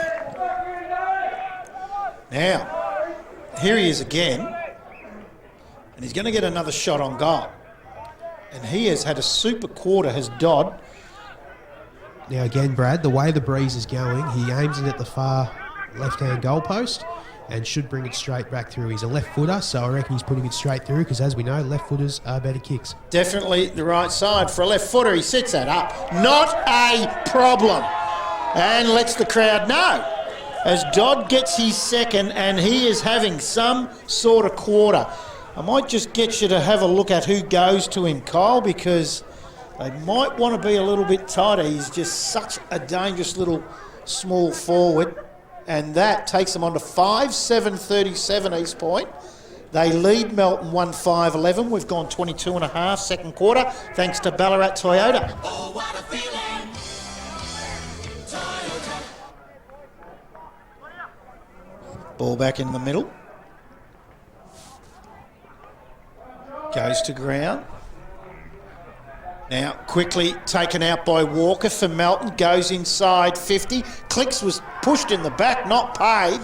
And East Point are able to clear the ball out to the wing. Quick hands out on the outside of Taylor. Kick inside 50. Well done, young Mawson. Gets to the front of the pack. Ball spills free. Walker out to little Borg. Borg goes to the outside looking for Kana. Then gets a handball out into space. The umpire's pulled a free kick. It'll go to the way of Melton. Being held without the ball was Carter. Just on the matchups, Brad, it's Blake Suter that's been going to Dodd. So, and just watched him there. He just loses him a little bit in the contest. So he's going to want to keep an eye on that East Point coach just to make sure he's got the right matchup there. Goes to Mawson, does Carter. Mawson with a long kick to the outer side. Finds a teammate and a good kick, good mark in Tommy Button. Now Button short. Takes a mark under pressure. Does Liam Carter. Liam Carter now on the right leg going up towards the half-forward flank. Gee, that's a well-measured kick. And Kite inboard finds Borg. Borg now quickly plays onto the left foot. Goes inside with a spearing left foot pass to Clicks. And Clicks takes the mark, quickly plays on because he has a player all on his own. And you got to go to your captain. How's the work rate from Kite there? He had that at the half-forward flank. He started the play. He just Super kept running effort. forward and really liking their ball, the ball in Borg's hands going inside 50. Just lowers his eyes beautifully. He's got a beautiful kick. On the opposite leg too, and the thing with Clicks, he might be lacking a little bit of confidence because he's missed a couple that he probably should have got. So when he's seen Kite, the eyes lit up and he went to him. As the captain comes in, and he's missed to the right. Wow, these misses might come back to haunt them, and it's coming back to haunt me from a game that I watched last night. It's 1-6-12 Melton. Trail East Point 5-7-37. We've gone 25 and a half in the second quarter. Don't forget the McCafe halftime break coming up at halftime. We're hoping to get a special guest from the Melton Footy Club that we can have a chat to as the ball comes back into play. Punched out Van Meel. Quick hands out to Lukic. Gets it on the right leg, but it's all Melton. And it'll be Riley Walker in defence. Able to take that mark under no pressure. Goes to the outer side. Oh, Liam Carter drops what he probably should have taken. And he gets quick hands onto the outside. And that's that young boy again in Borg. Goes onto the right leg. Just chopped off by Walsh. Comes out the back to Borg, who butted up very, very well. Handball over the head. Just a little game of volleyball there as Melton get a quick kick forward. And it'll go out of bounds. We'll have a boundary throw-in, out of side, right in front of the Melton coaches' box. Now gone 26 and a half minutes in the second quarter, 25-point lead to the East Point side. Van Meel and Ryan Carter. Well, Cotter was grabbed when not in possession, not paid. And then Hickey gets a kick away, or does he? Comes back out to Jack Walker, gets a hurried right foot kick towards Roberts. He's tackled by Johnson. Rodimer Onus, quick hands out. Now to Lovig. Lovig, loping handball to the back end. Well done. Found his teammate Gallagher with a nice right leg and just able to control the tempo now to Hayes. Now East Point. They'll come to this side of the ground again as they do. Ganley, high kick. Well done, young Mawson. Punch from behind. Ganley mops up. Good tackle from Mawson. Umpire didn't pay it. Kite. Handball back towards Mawson. And we'll have a ball up. Half forward flank for the Melton side. Could have got a couple of free kicks there. Bailey Mawson, I would have thought. As it'll be Ryan Carter. Do better with Van Meel, comes forward. Again. We'll have another stoppage as Braden Kite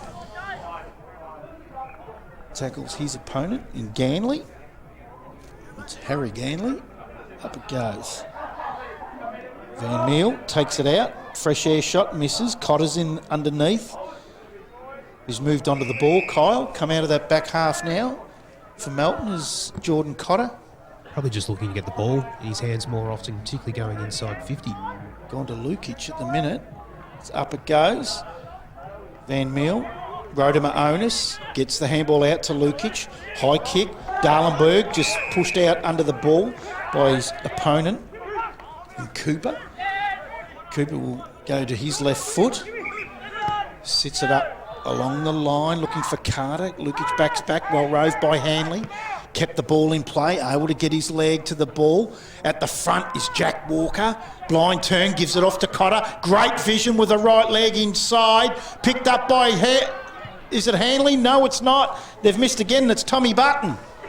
He's missed to the left. Wow. Going to hurt him. As Hayes will bring the ball back into play for the East Point side. Big punch from behind by Riley Walker. Gets to Borg. Borg takes him on, runs his full distance, goes to Clicks with a great pass. Clicks drops it, then gets a right foot snap, another point. I think touched off the boot the umpire called. He dropped it though. He dropped it, did he? Yeah, he dropped it anyway. I must still be suffering some symptoms, Brad, because I thought it took a clean mark. 1-8-14. 5-7-37. So it's 23-point lead to East Point. 29.5 gone, second quarter. They come up the line looking for Whittaker. Ball comes to the front. Whittaker lays the tackle on Roberts, all wrapped up. We'll have a bounce down. Half forward flank in between wing and half forward for the Melton side. They're really going to rue this kicking. 1-8. But goes Van Meel and Carter. Carter probably wins that. Lukic sharks it. Right leg up the line. At the back is Darlenberg. Gets the hands free. Now it comes out to Rodimer Onus. Has a play on the inside, and Darlenberg. He's chased by Cooper, but Darlenberg able to get the kick away with a nice little right foot kick. Oh, now they're going to have a shot right on the siren here. He's going to kick from right on 50. Now this breeze, the way it is, could favour him, and Jacob Brown has a real authentic chance here to kick his second. And this would be a good way to go in at half-time, Kyle. How was that handball from Rodimer Onus, Brad? That was a fantastic 20-metre handball out in the space that's going to potentially set up a momentum to finding goal. Right on the half-time siren, in comes Brown. Sits it up. It's just missed to the left. And that will take them on to 5-8-38 East Point. And Melton, 1-8-14. They're 24-point leaders at half-time here at McPherson Park. We'll take a quick break, and when we come back, we'll have around-the-ground scores, and hopefully we will be talking to someone from the Melton Football Club. Try Macca's new Honey Soy or Aioli chicken wraps with 100% Aussie RSPCA approved chicken breast. With new wraps prepared to order, there's more to love at Macca's. With McDelivery, Macca's comes to you, so you can enjoy it at home, fast, safe and contact-free. Search Macca's website for your local delivery partner.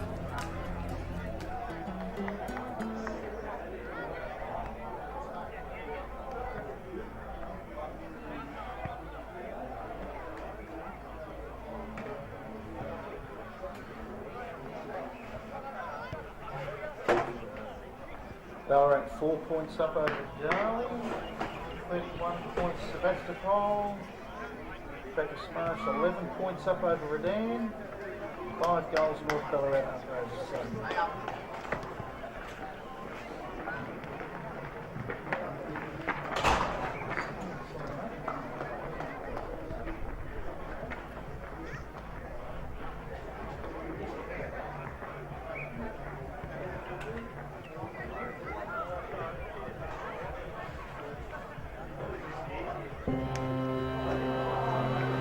You don't give in. You don't give up. You push on when most would have pushed off. You lend a hand, whether a hand was asked for or not. It's called Aussie Spirit for good reason, because it takes spirit to get through times like these. You're lucky you've got it in spades. It's what inspires us to be by your side to help. Together we'll get through this. We always do. Search Toyota, here to help.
Yeah, thanks, mate. All right, beautiful. Thanks. Hey, Kyle, I just got a text message from the bank saying audio is on.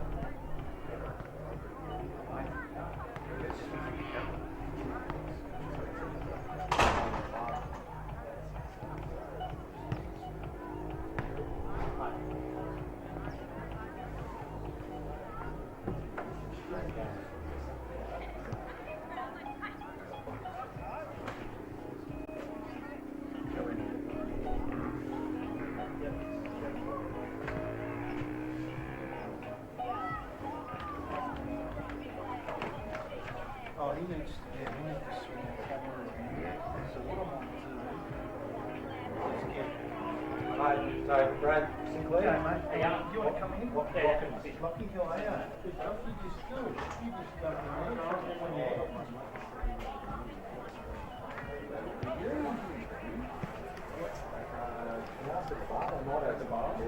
Does anything need to be done here, Kyle, to get us back on, or no? Are we on camera now?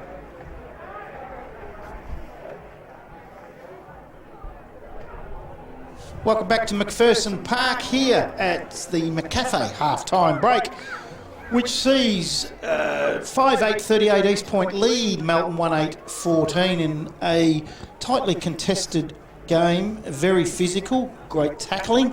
And we thought we would talk to Lachlan Watkins from the Melton Football Club. Copped a pretty nasty injury in a practice match against Leopold this year and didn't know too much about it until you got home with a bit of a kidney, is that right? Yeah, no, it wasn't too bad. Just thought it was more of a just got winded. But yeah, 2 hours later, happened to start pissing blood and vomiting. Thought I better take away down to the doctors, for it myself, and then ended up in hospital for 5 days. And you're running water today? Yeah. Oh, we've got our number one water girl. She's out, done her shoulder, so got a couple of injuries, so I thought I'll fill in for her. Help her out. Wow, even the water carriers are getting injured out here at Melton. You've got a shocking injury list. Yeah, it's really tough at the moment, but boys are sticking together. We're undefeated at the moment, which is good. Got a lot of the young kids that have come through. So It's an incredible story, these sort of things that, there's been so many with lungs and kidneys over the years of different footballers that don't know too much about it until the next day or that night, and they start to think, That's not normal. Like you said, you've gone to the toilet and passed a bit of blood. What were the thoughts going through their head? You would have been a little bit scared. Yeah, actually, I just didn't really know what was going on. I thought I'd give my grandmother a call. She's a nurse. I thought I'd Good idea. Get her advice and see what to do. And then, yeah, she told me to make my way down to Melton Health, get it checked out, which was all good. How are you checking along now? Yeah, really good. I got the all clear last week. The tears healed and the clot's got smaller, so I started running and training, get around the boys a bit more, which was nice. So how far away are you? I mean, we're in round 5. Have you got a round earmarked? Yeah, trying for around 12, 13. Yep. 12, 13, hopefully I'll be back. So you're looking round 12, you're at home to Sunbury. That's the return game that we called in round 2. So that'd be handy. I mean, these are the sort of injuries. We can do a knee, we can do a corky, we can have a hamstring, we can even do a shoulder. But when we're talking about internal organs, it's a whole different story. So, are you married? Engaged. Engaged. Yeah. What does she think about it? Coming back round 12, 13? She's a bit iffy, but she's fine. She always supports me, so... Handy having a grandma as a nurse. Yeah, she's father's a nurse as well, so... But she happened to be working at Sunshine Hospital where I ended up. Oh, So, well, the story, the plot thickens. Yes, That's indeed. incredible. So Now, you had some VFL footy at Coburg. yeah. How long ago? 2019 was my last year. Yeah. So, yeah, played a few games down there, which was good. Went down halfway through 2018. And your background's Melton South? Yeah, Melton South, in Melton South my whole life. Whole family's Melton South. How did, so you didn't get to play round 1, obviously, here? Still. Yeah. You'll get them in return? Yeah, Or you hopefully might she'll miss be them. No, I should be back for them. Should be back for I've already them. looked at it. You have? Yeah, I'll make sure I'm back for that. Can't say that again. And they're going well? Yeah, they had a nice couple of wins. so- Yeah. Yeah, it went well. First time back-to-back wins in 9 years. 2012 was the last time they had back-to-back wins. Yeah, So that's super. It's great for the competition, isn't it? 100%. Now, you got some functions coming up here at Melton Yeah, $3,000 draw tonight. So hopefully be a big one. tonight. Yeah. Make sure you get hold of our special comments man. He's got a pocket full of money. You'll buy a few tickets in that. Cole Pover. And we've got trivia night in a couple of weeks. Which is good too. The old trivia nights are always a good Really one. nice fun. We've got a comedian coming down to take it. So. Our special comments man's been known to do a bit of comedy too, don't worry. So with the trivia night, they're always a good night. Who's someone in the club that you think is just an absolute smart aleck that's going to tear it apart? It's got to do with sport. I think Jake Gleeson. Okay. A bit of a footy nuffy, so should be good for him. I'll tell you what I have watched. I've watched Your Roaming Pig the last few weeks. The young fellow that does that does a very good job. He's a very funny man. Yeah, Butters is good. He'll have a crack at it as well. You'll have a go? I reckon he'd be good on the trivia. There's not too much he doesn't know. Don't ask smart these Butters. He runs around in the twos, doesn't he? Yeah. Yeah, I noticed him run around. He's the captain. Yeah. No. He's been injured the first few weeks, so They were stiff today. yeah. They come back. Good fun, but Yeah, they come back late. So with your recovery, there was obviously no operation needed. no operation. It just repairs itself. Yeah, repairs itself. Much we can do. And what do you do for work? Electrician. How much time off work? 3.5 weeks off work, and went back for 2.5 weeks on light duties. Okay. And a bit, so now back to pretty much normal. Not doing anything too strenuous.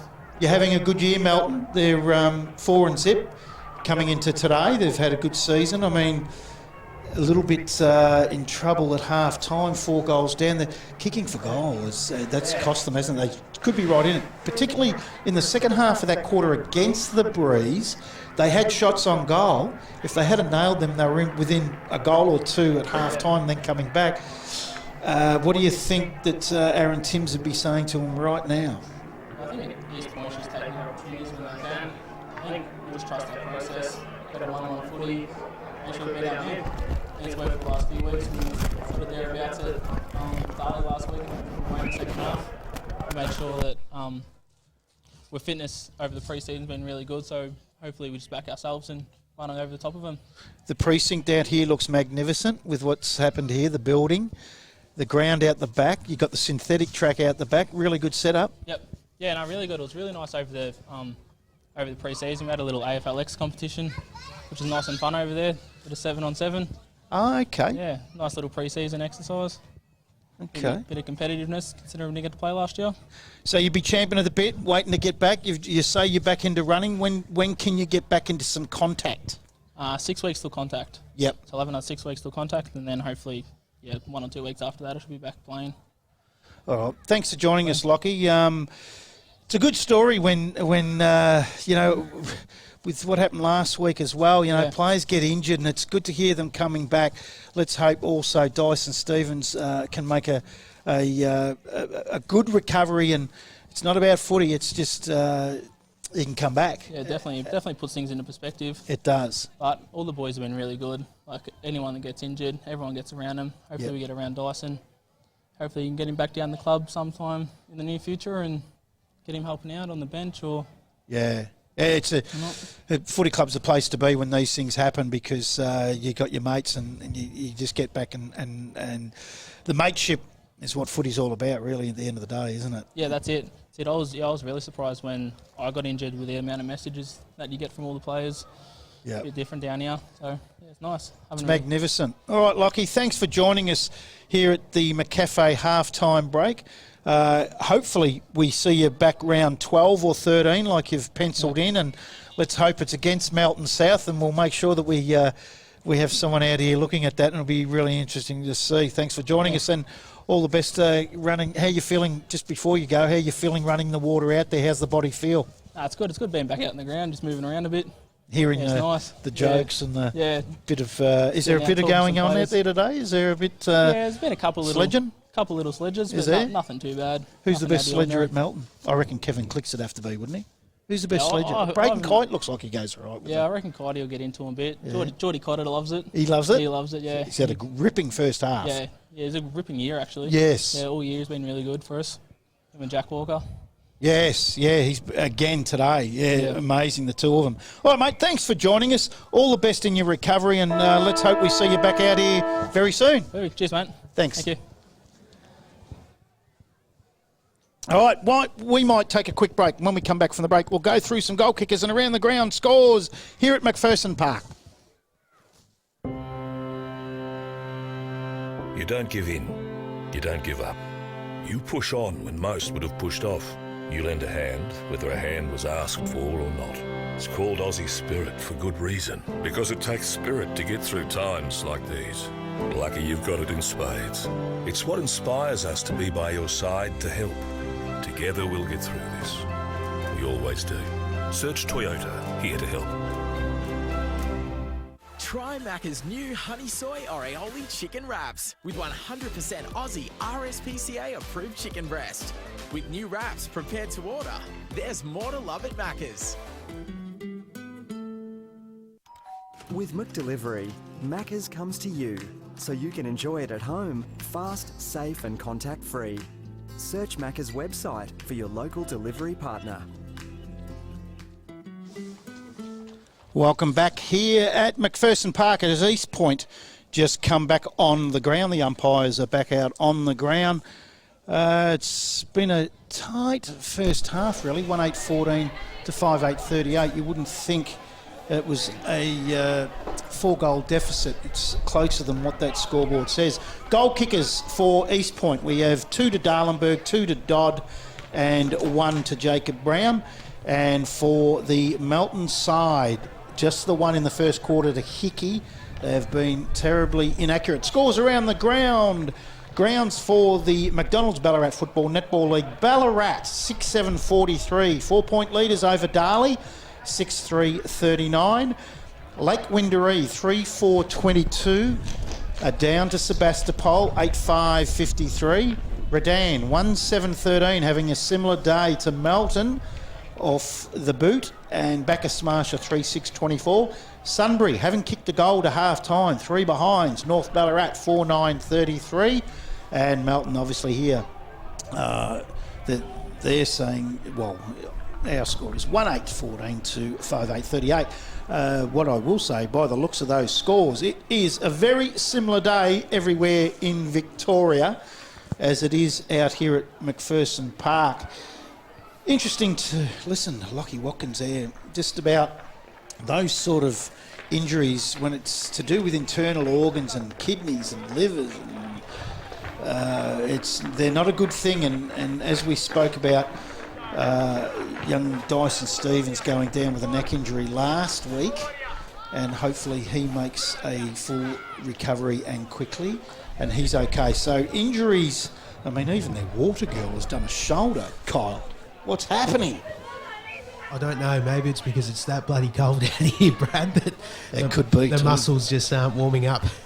Yeah. It feels like it's dropped about 5 degrees. And listen to me whinging. There's people in Ballarat going, "You blokes are a pack of sooks. Oh, It's not yeah. even cold." But I've been in Ballarat 5 minutes, and people tell me every day, they say it to me every day, the cold hasn't come yet, look forward to the cold.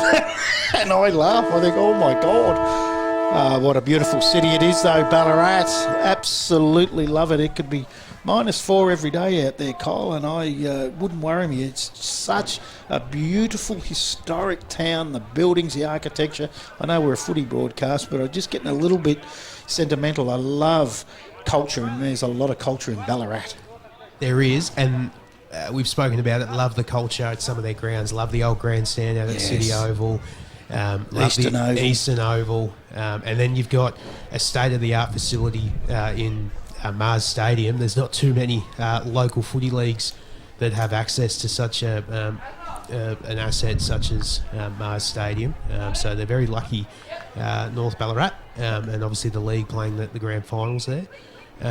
I tell you what, though, I wouldn't have said no to being up in a nice cosy box with the heater on, like you guys were last week, Brad. Oh, I don't know. We're out on the landing. It was beautiful there, but it was still pretty cold. You told me that you had beers, sandwiches, all catered for you. Yes, I wish. I'll tell you what, though, I love this place here, McPherson Park. This setup that they've got here is absolutely unbelievable, and they have a big reunion, 2000 and 2001 Premiership reunion today, Past Players Day and a Sponsors Day. So this is the place to be, is McPherson Park at Melton. They're 4-0 going into today, so Aaron Timms would have had a word to them at half-time to try to keep that record intact, Kyle, to 5-0. What do they need to do? I think they just need to capitalise. The game in general play has been pretty even. I think East Point started to get a bit of dominance sort of midway through to the later stages of that third quarter. But if you look at the game as a whole, it's been East Point who have taken their opportunities. They've still kicked a little inaccurate as well with the 5 goals 8. But yeah, and it is expected on these windy, blustery sort of days where you are going to get inaccurate kicking, but you really do just have to make use of your opportunities. And a lot of Melton's behinds have actually been very kickable. Yeah, they have, and I would imagine that 4 goals down, they know that East Point are going to come home with that scoring end. They need to be realistic. You might not get in front, but at least square the ledger for three-quarter time, and then you're a chance coming into the last quarter. Don't forget, East Point did give up that 5-goal breeze back, 5-goal lead at halftime back in round 1, Brad. To Sebastopol, which was also the Ballarat Toyota match of the day, as the umpire sends the ball in the air. Oh, Rhodamonis quickly comes out of the middle with Grunt, but just couldn't cleanly take the ball. If he did, he was away. Hasn't had a fantastic day by his standards, but he's still been very important around stoppages with some of his deft touch work in close. Dowdy grabbed by the leg in mid-air by Van Meel, quite comical. He'll get the free kick. They'll go inside 50 looking for clicks. Not a great kick, and able to mop up is Gallagher. Can he keep the ball in play? Goes underneath Hanley. Just gets his leg to the ball. Comes out to Borg. I've liked his game for Melton. Back to Riley Walker. Goes in board to Jack Walker. Jack Walker inside 50. Here's Clicks. Takes the mark. This is the one they need to get accurate.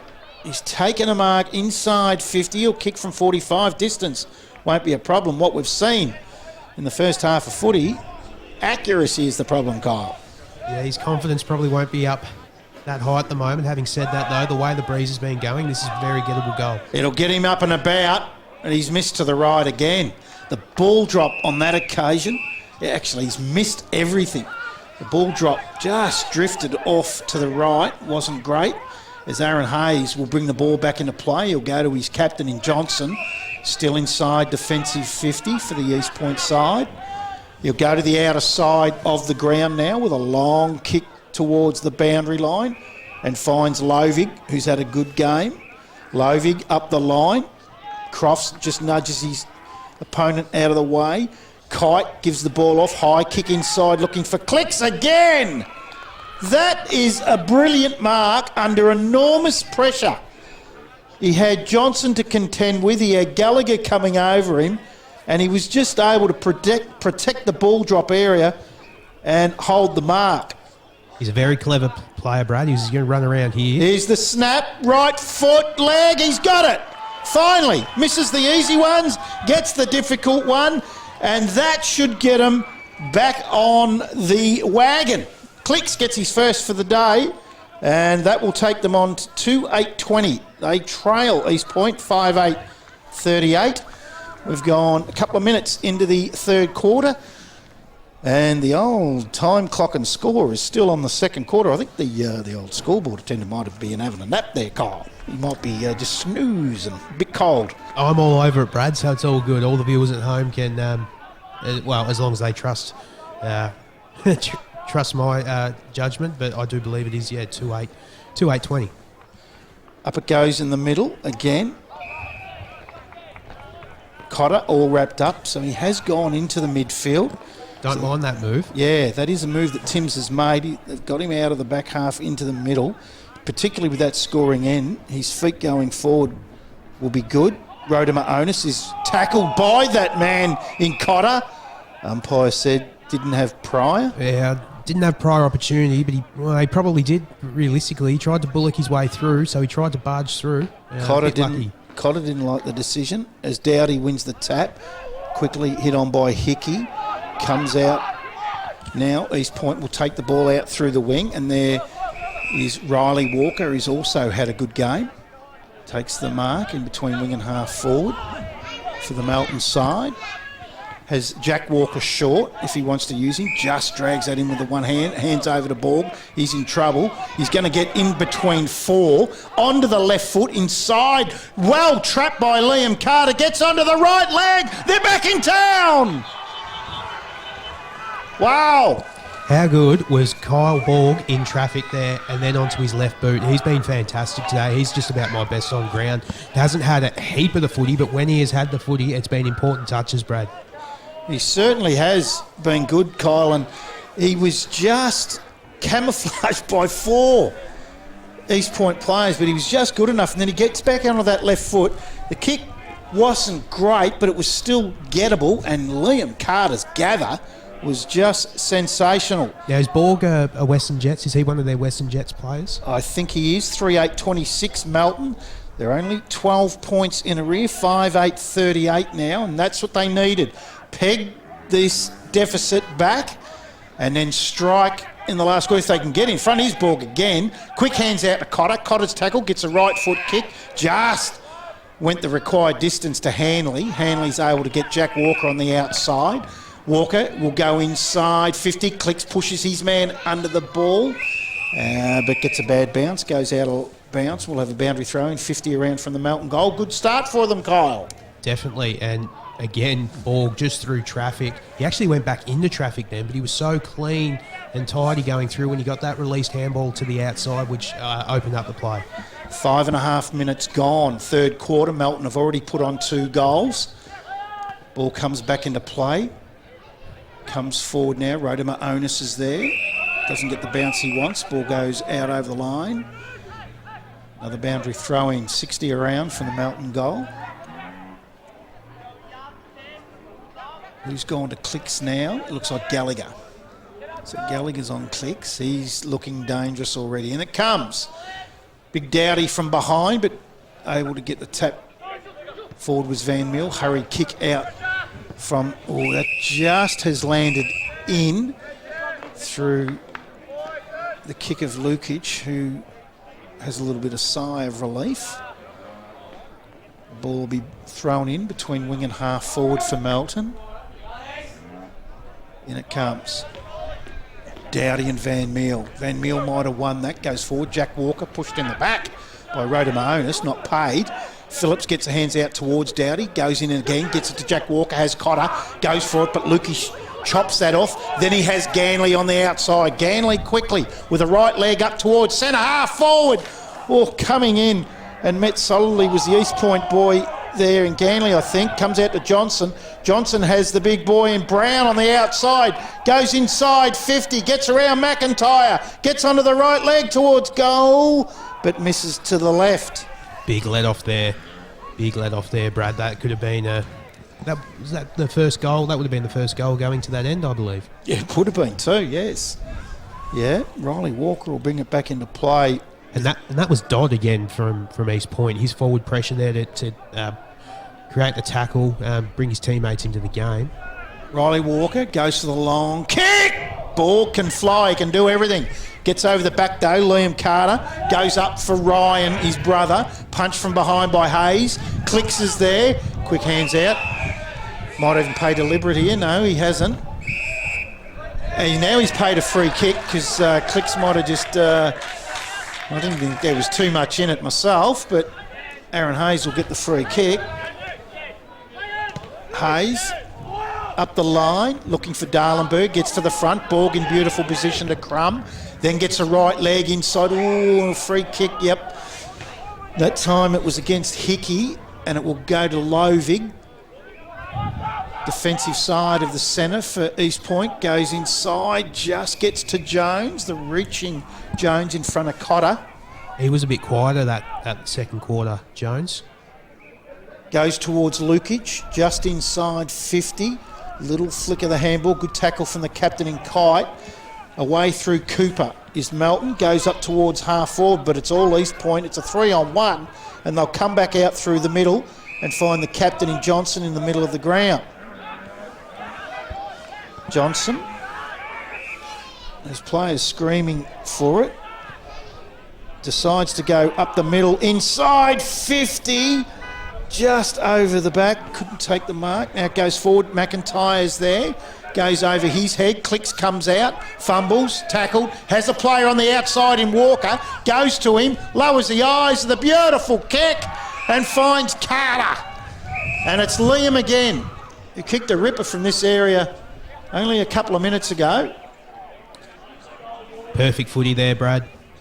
Yes. That's what you want as a forward, space leading into inside 50. Beautiful kick from Walker and a great handball to release him on the outside there from Clicks.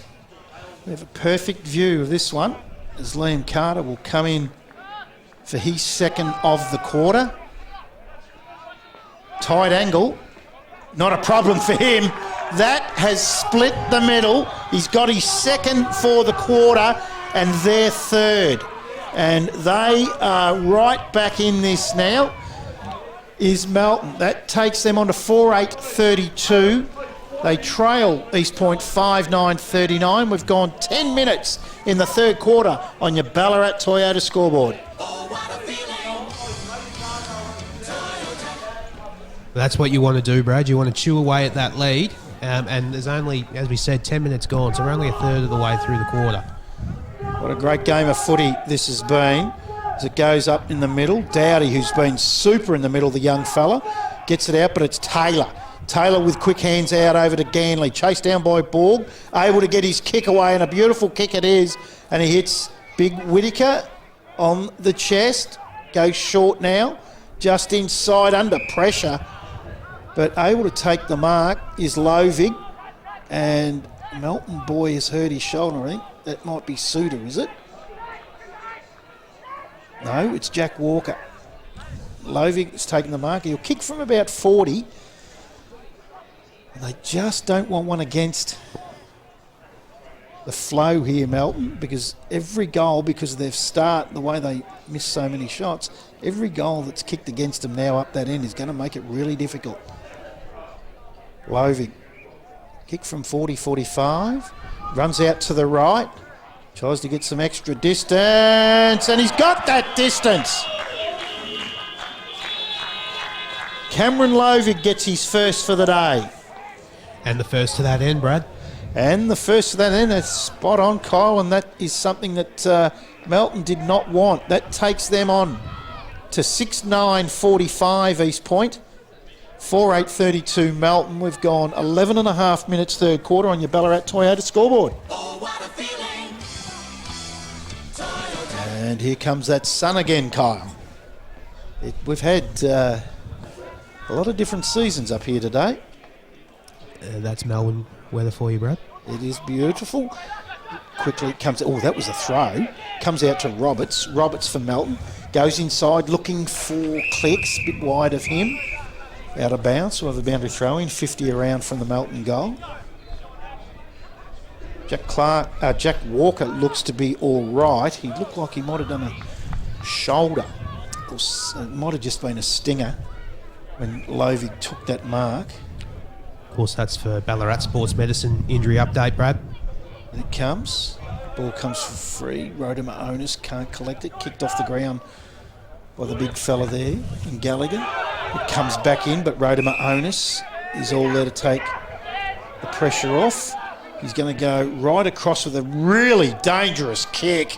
And I just don't know what the benefit was of going to that. And ball closing speed is incredible. So he closed in on it, Kyle, and took the mark. He's been fantastic to start this third quarter, Borg, as he was in the first half. But yeah, you're right. Not too sure that's the way you want to be moving the ball, particularly going into the breeze. I think you just want to go long down the line, and looks like he's actually been called to the bench. So I'm not sure if that's him being dragged or whether he's time for a rotation. But he is on his way to the bench, Rhoda Omus. Borg will come in for his first for the day. He's been super. Had a great game, the young fella on the wing. He has got it! Great answer and a quick answer to the East Point goal. To the little fella on the wing. Cole Ball gets his first for the quarter and Melton's fourth. And that will take them on to 5-8-38, 7 points in a rear. 5-9-45, 13 and a half gone third quarter on your Ballarat Toyota scoreboard. Oh, what a feeling. I hope some VFL sides are watching this match, Brad, because if he's a Western Jets listed player, I know the NAB League's not playing at the moment, I'd be wanting to get him into a VFL program. They quickly come back into play, comes to the front of the pack, clicks with a right foot snap, has missed everything to the left. Yeah, you're right, Kyle. And they're terrible, they're difficult conditions today. He's made it look easy. Absolutely, he's been very clean. Comes back into play. Up the line. East Point now, it's Ganley. He'll go short. Nice kick, goes to his brother or cousin. I think it's cousin, isn't it? I get it mixed up between the two Ganleys. Up the line again to Whittaker.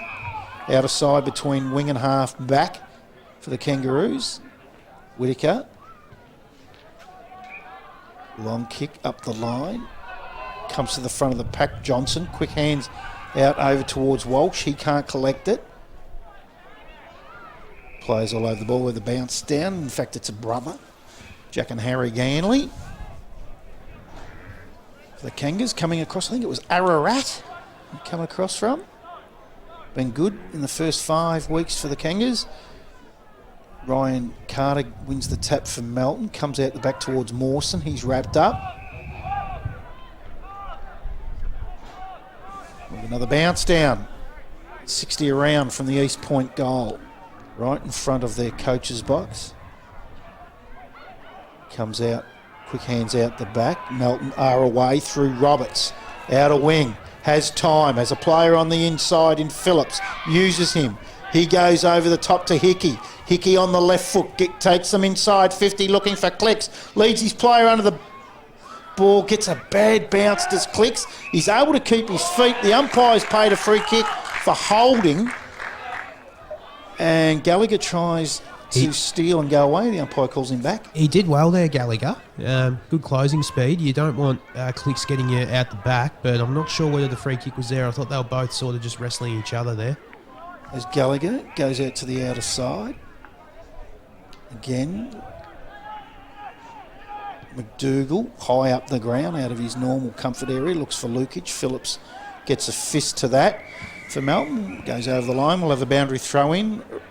Just on the half-forward flank for Melton. They've really made some inroads into this third quarter. We've only gone 16 minutes. And they're able to put on 4 goals this quarter. They've gone 4 straight, Kyle. After kicking 1-8. In it comes, taken away by Roberts. He's going the wrong way, and he's just worked that out and come back with the right foot over his shoulder. High kick inside. Jack Walker can't take the mark. And it's Nesta to take it away for East Point with a beautiful kick out to his co-captain in Whittaker. Whittaker on the outer side. Just kicks that up the line. Looking for Brown. He butters up well in front of Mawson. Then they tackle him. Laid over it. Crowd asking for a free kick. The umpire says you're not getting it. He's been good today, Brown, for East Point, playing across half forward. He's kicked a goal himself and set up a couple, and he's provided a good contest aerially and on the ground as well. Carter wins that. That's Ryan. Comes out towards Cotter. Too many players around it to sort of be clean and get away. But somehow Ganley does for East Point. Goes inboard. Riley Walker bounces off his chest. Whittaker goes in underneath. And so is Lovig. And McIntyre having a go at him. And Brown comes in. There's a bit of pushing and shoving, nothing much more. We'll have a bounce down about 40 around from the East Point goal. Quick tap out. It's mopped up by Melton. Comes back forward. McIntyre's there. He can't be clean. So is Walker. It's Lachlan Walker for Melton. Another bounce down. Not far around from the East Point goal. Ryan Carter and Harry. Carter wins it. Taken by Button. He's wrapped up. Not going too far from there. Just a game of rugby at the moment. The umpire says, I'll take that again. Now, this is normally the time that the umpire will pick any ticky-touch free kick here just to open it up. Fresh air shot out. Ganley's there. Comes back. Doesn't know where to go. Goes back to his brother. Just the old waxing like the backyard when they were kids. Goes to Hayes. Out of wing position. Goes forward now. Finds, is it Walsh or Thornton? It's Thornton. Goes inside 50, but it's all Mawson. Mawson will retreat out the other way to Cotter. Cotter will go back into the centre of the ground with a nice little short kick to Suter. Suter up the middle of the ground to the captain in Kite. Braden Kite will send him inside 50. He has Jack Walker. If that can sit in and bounce, he's right in the pocket, brings it back inboard to Clicks. Clicks back to Walker from the impossible angle. Oh, great smother. He just tried to get that back in, but it was Walsh that was able to smother for the East Point side, and we'll have a boundary throw in 40 around from the Melton goal. Fantastic defensive effort there from Walsh. In it comes. Harry and Dowdy comes forward. Lovig, was he taken high? Umpire says no. Probably on the wrong angle to see that, but probably did just slip high that tackle. Suter, the tackler. Up it comes. Ryan Carter. Double tap, gets that forward. Hickey's there, but Lovig wins it. His kick smothered, goes out over the boundary line. We'll have a boundary throw in. 30 around now from the Melton goal. And we have gone 20 minutes into this third quarter. And it's only now 7-point lead to East Point. And dare I say it, the wind is dropping. In it comes. Over the back is Harry. Goes forward to Nesta now. Just can't get the bounce of it. Very smartly done by Button, but the kick is intercepted by Lovig. Lovig will transfer play out the outer side and finds Thornton. Thornton has a player on the outside in Hayes. Hayes now with a leg up the wing. Cooper's there with Gallagher. Gallagher flicks that out over the back. Riley Walker slides in from Melton. He's wrapped up. Umpire says, I'll bounce that down out of wing position right on the boundary line in front of the old stand, the home of the Lions and the home of the Bloods. What's that, Kyle? Maybe soccer, the Lions? The Lions, it might be, yeah. The soccer club over there have got the old rooms now. And we're in this magnificent setup here at McPherson Park. We have another stoppage. Oh, Cotter's done that's a bad leg by the looks of it. I reckon that's an ankle, the way he's hobbling himself off the ground. And they don't need that, the Bloods. As the ball spills free to Rodimer Onus, he's very well tackled by Hickey. Hanley comes in third man. I'm just going to... He does look very ginger. Oh, he's very proppy. Yeah, for Ballarat Sports Medicine. He might have to go see the guys down there during the week to get it looked at. Cannot put pressure on that. Looks like the right leg. Oh, he's got a bit of pressure on it now, trying to walk off. And it's very ankle looking like. Hopefully they can get him back on. It's been very good today, and they've got a huge injury list. No one really wins that. Quick hands out. Is that Cooper? Gets onto the left foot, goes inside, 50 with a high kick. Carter from behind, Walsh is there, Suter can't take it. But for East Point, Carson can, who's now on the ground.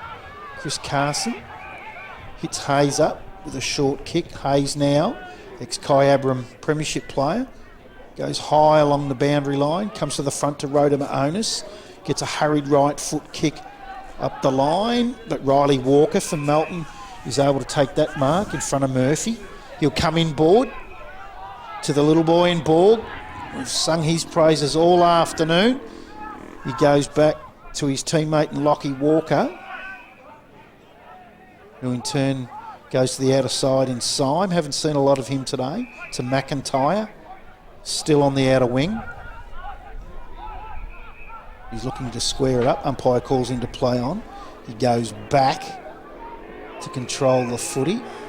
And it's Riley Walker that'll go to the outer side now. It's a Lachlan Walker.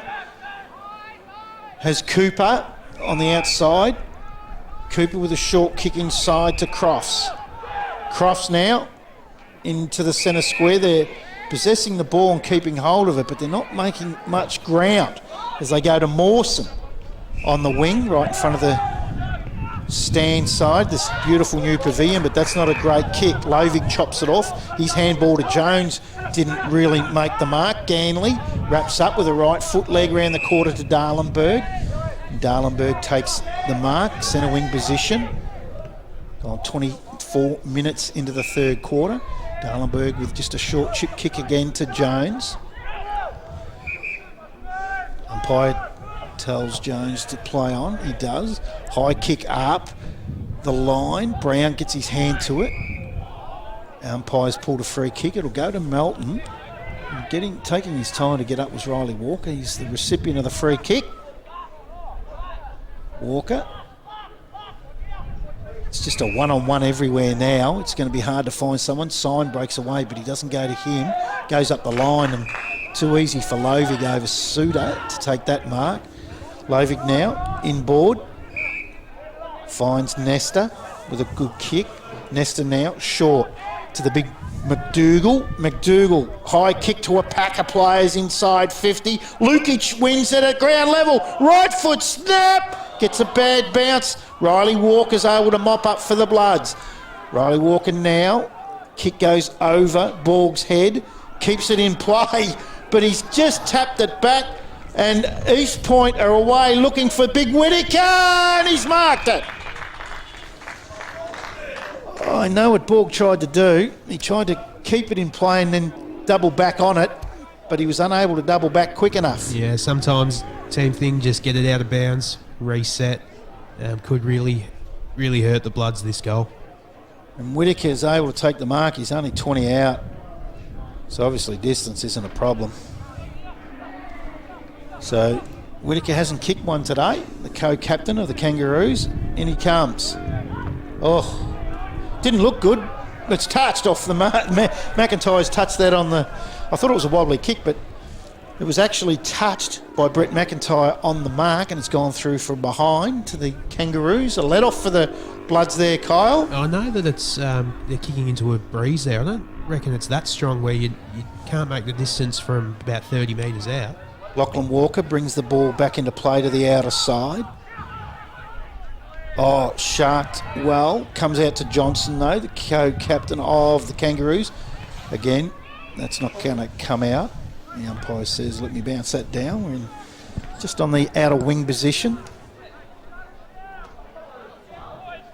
Up it goes. Big fella. Oh, nearly took it out. It was Dowdy comes forward. Rhoda Onus flicked out beautifully. Gets it to Johnson. Johnson, lower his eyes. Gets the kick forward. Walsh can't take it. Crofts mops up. Gets the hands out to Riley Walker. Turns Ganley inside out. Then goes up the line looking for Hanley. Can't take the mark. Dodd comes back to Hanley. Hanley with a hurried kick. Smothered. Cotter's back on the ground. So they've got that ankle okay. And it looks so bad when he went down. But he's back on the ground. I was going to say, he's just struggling to get up, isn't he? Up now. He's been a lot quieter this quarter, despite going onto the ball. Up it goes, centre wing position. Dowdy and Van Meel, who wins it. Hurry kick, sign. Said that Jack Walker didn't get his boot to the ball, so it's incorrect disposal. And the free kick will go to Joseph Dodd, who's kicked 2 second quarter goals and had a pretty good day. He goes up the line. Riley Walker is able to chop that off. And it's come off hands out over the boundary line in front of Whittaker and McIntyre. Was a boundary throw-in. Done well there, Whittaker. It wasn't the greatest kick, so to just get it out of bounds and let his team reset, good forward play. And it comes. Van Meel wins the tap forward towards Johnson. Cotter's in there underneath. So is Button. Umpire will restart it again. Late in the third quarter here at McPherson Park. We've gone nearly just on 28 minutes. 8-point lead to East Point. So they have just whittled away at that lead, Melton, from half-time. Kick goes forward looking for Liam Carter. Hanley's there, comes to Crofts. Crofts tackle, gets the handball over to Jordan Kite. Back to Jack Walker. Jack Walker, nice little chip kick inside 50. Braden Kite couldn't take the mark. Comes forward now. Walsh is able to defend for the Kangaroos. Go out towards the boundary line. Crofts just taps that out over and goes over the fence. We'll have a boundary throw in.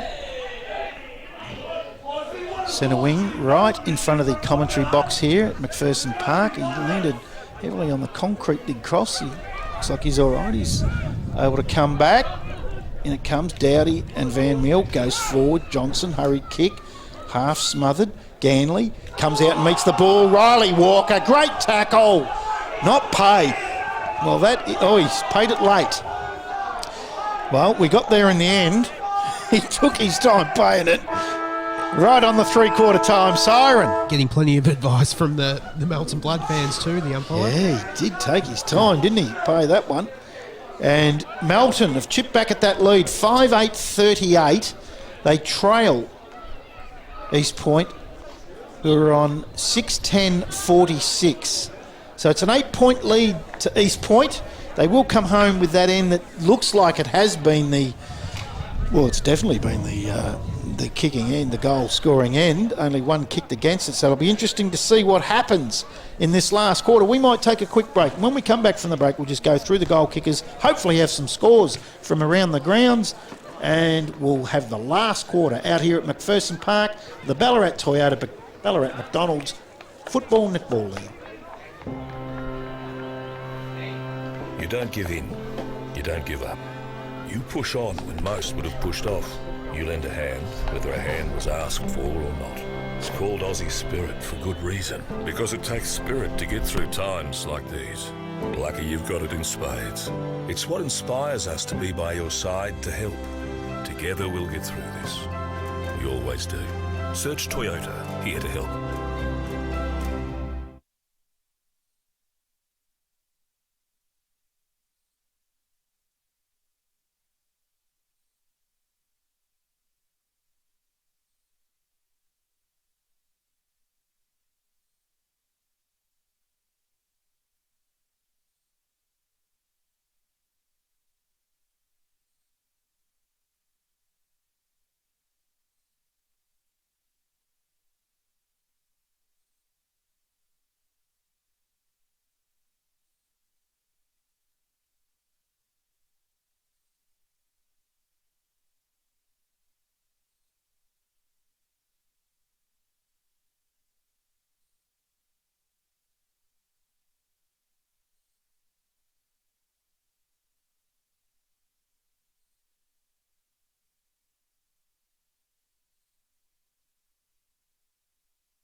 Welcome back to McPherson Park. 3/4 time out here at McPherson Park in the Ballarat Toyota McDonald's Ballarat Football Netball League match of the day. 5:8:38 Melton, Trail East Point 6:10:46 at 3/4 time. Scores from around the ground. Ballarat 9-12-66, lead Darley 7-5-47, Lake Wendouree 3-6-24, Trail Sebastopol 11-6-72, Redan 1-8-14, Trail Bacchus Smash 7-9-51, Sunbury 2-7-19, Trail North Ballarat 6-12-48. We must thank Lachlan Watkins, who was our halftime guest here at the McCafe halftime break. Injured player at Melton, one of many injured players at Melton. And we look forward to his recovery and back out on the park. He says around about round 12-13. Goal kickers up to 3/4 time. For the East Point side, we have 2 to Darlenberg, 2 to Dodd, 1 to Lovig and 1 to Brown. And for the Melton side, we have 2 to Carter, that's Liam Carter, 1 to Borg and 1 to Clicks. Kyle, have you seen it?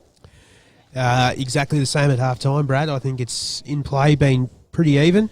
And East Point have just capitalised a few more times going inside 50. Having said that, four straight that quarter, I think, for the Bloods. So they've turned it around. I think they're up against it, to be perfectly honest, though. I know it's only an 8-point margin, but there's been 2 goals kicked for the entire day down that end. So I just think that's going to be, it's not impossible, but it is an uphill battle to come back and get the chocolates. Yeah, it's going to be difficult, but they just seem to have a steely resolve, this football team. They do what they need to do. I remember out at round 2 when we called them against Sunbury. They looked not gone, but they just didn't look like the side at half-time. Then they come out after half-time. They were a different side, and they've done that again today. And I think that wind has dropped. Yeah, you are right. It did. I mean, when we say that there's only been 2 goals, it was late in that quarter when the wind did die down. So from a Melton Blood's sake, they're probably hoping that that's the case. I mean, the coach will be selling the message of, the wind, it's all mental and it doesn't play a part. I've always been a big believer that's a crock. Every single player knows that the wind isn't an advantage. So it's just about, trying to work hard when you're kicking into the breeze. But as you said, it has dropped. I do still think it is a slight advantage kicking to that right-hand side of screen. But yeah, it's certainly probably only maybe a 1-2 goal favourable breeze max. But in a close game like this, it could just be the difference. Yeah, I did miss one of the goal kickers for Melton, a first quarter goal to Lachlan Hickey. So the goal kickers for Melton were Hickey, Clicks, Borg and Liam. Carter has 2. For East Point, Dodd and Darlenberg have 2. Lovig and Brown have 1 each. So we're in for a very big last quarter here. And I must say, for a very, very cold day, there is a very good crowd here. And obviously, the 2000 and 2001 Premiership reunion for Melton and the Past Players' Day and Sponsors' Day has drawn a few in. They're all up inside enjoying a beverage, but a very good crowd out at the 3/4 time huddle listening to Aaron Timms at Melton. And what do you think he's had to say, Kyle, at 3/4 time to get his side up after they are 8 points down at 3/4 time? I wouldn't be surprised to see maybe one of their bigger forwards trying to play sort of a kick-behind play and really try and get rid of the advantage that there is with this breeze. But I also think it would have just been pretty clear, take your opportunity when it comes. We saw that quarter that they kicked straight and look what happens. They're back in the game. So it is going to be a telling stat come siren time. Yes, they will probably only have themselves to blame after the early parts. 1-8, and then they go and kick 4 straight. But they have got run. They've got some quick players in Borg and the captain in Kite and Cotter whilst he's still out there. Button's been good. These guys Riley Walker runs off half back and gives them a lot. Josh Cooper's been good. If they get the ball inside enough to guys like the two Carter brothers and Clicks, they're a real chance here, the Bloods. I did tip them at the start of the day, but East Point have done everything right thus far with 6:10:46 to 5:8:38, and the last quarter gets underway. In it goes. Ganley's in there for East Point. Just a group of players over that. Cotter's there asking the question for a free kick over Van Meel. Not paid. Up it goes. Indecisive who won that. Comes out to Rodimer Onus. Gets a quick kick inside 50 and finds Whittaker. Had a quiet first half, but he's really come to the play this second half. Really liked his presence up forward in this third and now early stages of the fourth quarter, Brad. Yeah, they wouldn't want one here, Melton. They wouldn't want one against them within the first minute of play to take East Point to a 14-point lead if Whittaker can kick it. He lets fly. Goal umpire has it moved. They were singing the praise as soon as it left the boot. They knew. And Whittaker has kicked truly and got his first for the day in the last quarter. And that takes them on to 7:10:52. East Point, 5:8:38 Melton. 1 minute gone, last quarter on your Ballarat Toyota scoreboard. Oh, what a feeling. Toyota. He's just waking up on the scoreboard again there, Kyle. All on top of it, Brad. Yeah, yes, I know you are, but old mate in the scoreboard's having a nap. And it's won by Van Meel. Quick hands out from Cotter. Going back towards his teammate there in Button. Spills free. And Phillips picks himself up with Lukic, and we'll have another bounce down in the centre of the ground. Up it goes. Dowdy and Van Meel, who wins that, gets it forward to Ganley. That's Jack. Hurry kick inside 50. Layering sun now as Jones is wrapped up by Walker. And we've had it all here today. We've been lucky. We've escaped the rain. There's been no rain. Feels like about 5 degrees though, Brad. Beautiful day, Kyle. As we'll have another... No, he's picked a free kick out of this and we'll go to Cotter by the looks of it. Cotter, been good all day. I was really worried about an ankle in that third quarter, but medics have been able to get him up. He'll go short to the outer side. Riley Walker. Umpire tells him to play on. Goes long up the line. Lukic from behind. Walker wins it. The crumb for Melton. Gets a hurry kick up towards a pack. Braden Kite is in there. So is Hanley. Comes out to Cotter. Quick hands out. Hurry kick inside 50. They've moved McIntyre up forward for the Bloods. He gets it out towards Borg. Borg gets back. Just turns them inside out. And then says, I'll do it on my own, but he misses to the left. He's a dangerous player, is Kyle Borg. He's just so clean. He doesn't panic. The time almost slows down when he's got ball in hand. Yes, he's a ripper, all right. And they've moved Brett McIntyre forward as Aaron Timms. As East Point bring the ball back into play. Take a mark inside the centre circle is Darlenberg. He's turned that over to Mawson though. Mawson for the Bloods. Goes up the line to Jordan Kite. Has Roberts on the outside and handballs to him. Roberts onto the left foot. Hits it up the line with a beautiful left foot kick. And finds his teammate in Hickey, I think it was, who goes to McIntyre, who takes the mark. Quickly plays on, goes short, sits it up a bit high. But Braden Kite was good enough to take that mark. It was Hickey that got it to McIntyre, and McIntyre to the captain. Captain's goal if ever they needed one. Quickly plays on to do the old kick round the corner, and that's why. He's a great captain, great leader, and he just can take a mark or kick a goal when you need it. Does Braden Kite. He gets his first for the day. and they're first for the last quarter. Takes them on to 6-8-38. Melton, or 6-9, sorry. What do we got there? We got 6-9-45. Melton to 7-10-52. We've gone 5 minutes in the last quarter. That is on your Ballarat Toyota scoreboard. Oh, what a feeling. So 7 points, and they're able to kick one against it. That's their first goal up that top end for the day, and that'll give them confidence as Cotter quickly gets a left foot kick out of the middle stoppage. Goes out towards the wing right here in front of the stand. But it's East Point that'll bring the ball forward.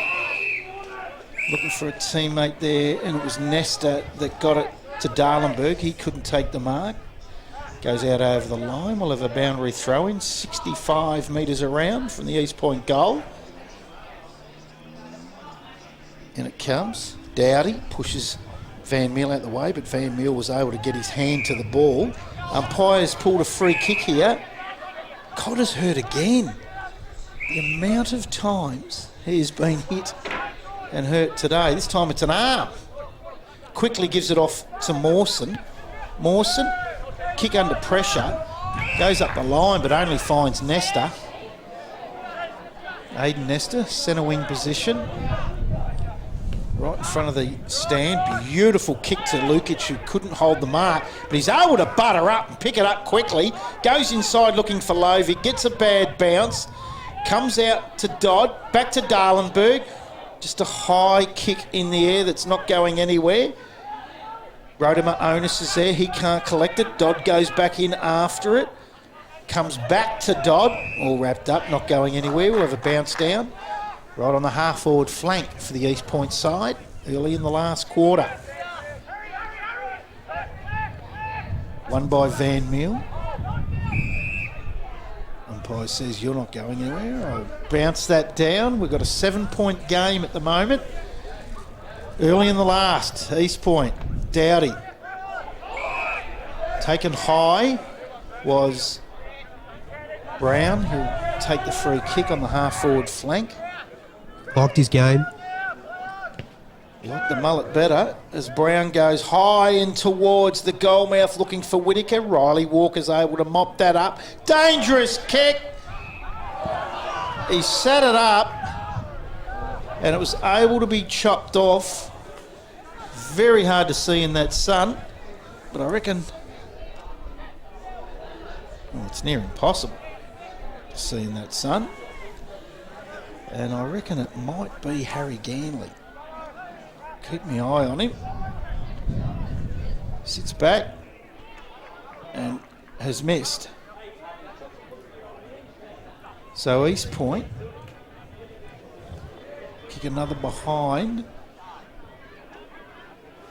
In fact, it was Chris Carson who had come down the ground. They'll bring the ball back into play. Riley Walker goes up the middle of the ground. Rodimer Onus can't take the mark. Quick kick out forward for East Point. Goes inside 50.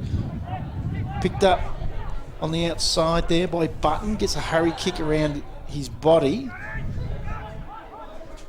Now up the line. Outer wing position. Good mark. Strong mark. To Crofts. Crofts now. Will quickly play on, sits it up towards outer wing, high ball, punched from behind by Walsh for East Point, gets it out over the boundary line. We'll have a boundary throw in outer wing. Whoa. Get your sunscreen on there, Kyle? I don't, but I am struggling to see at the moment. I'm trying to shield as best I can. In it comes, Harry and Mawson. Mawson wins that. But Rodimer Onus is there to mop up. Quick hands out to Harry. Now East Point go up towards centre half forward. High kick inside. A couple of players coming out to meet it. Ooh, look like Riley Walker might have had his opponent high in McDougall. Not paid. Players converge over the ball. We'll have a bounce down. Inside 50, about 45 around. 45 metres around from the East Point goal. Up it goes. Mawson wins the tap. and then does his roving. Hurry kick. Lux of Fortune finds Jack Walker for the Melton side. Jack Walker goes up the line. Good kick and a nice lead. He's been good since half-time as Liam Carter. He's got McIntyre if he wants him. Sits it up probably too high. Ball come through. He was unlucky. Got to the right place and it just went over his head. Well, the boundary throw in about 70 metres around from the Melton goal. This last quarter. Brad, if the siren goes now, do you give best on ground to Borg despite not being on a victorious side? Well, yeah, it's only 8 points and 10 minutes in the last. Yeah, he's been brilliant, hasn't he?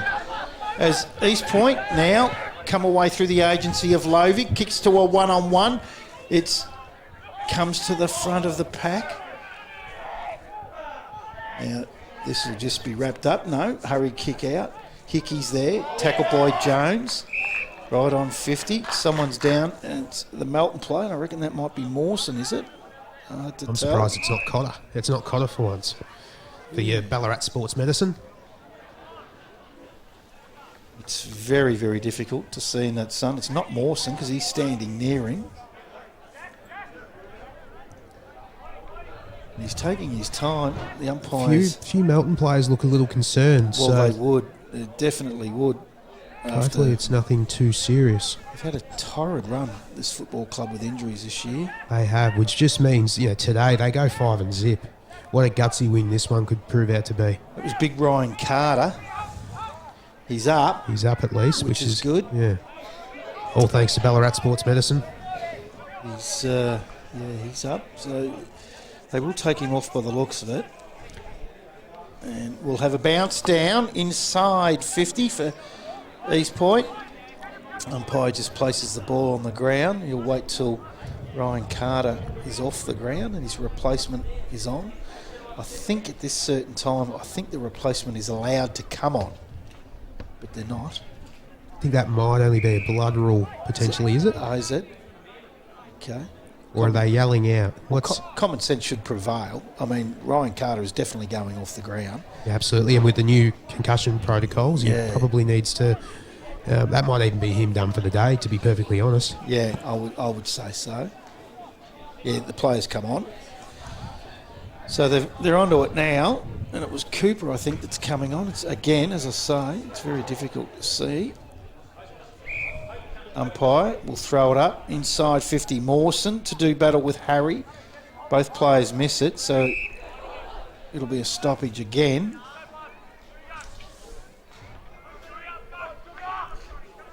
Up it goes.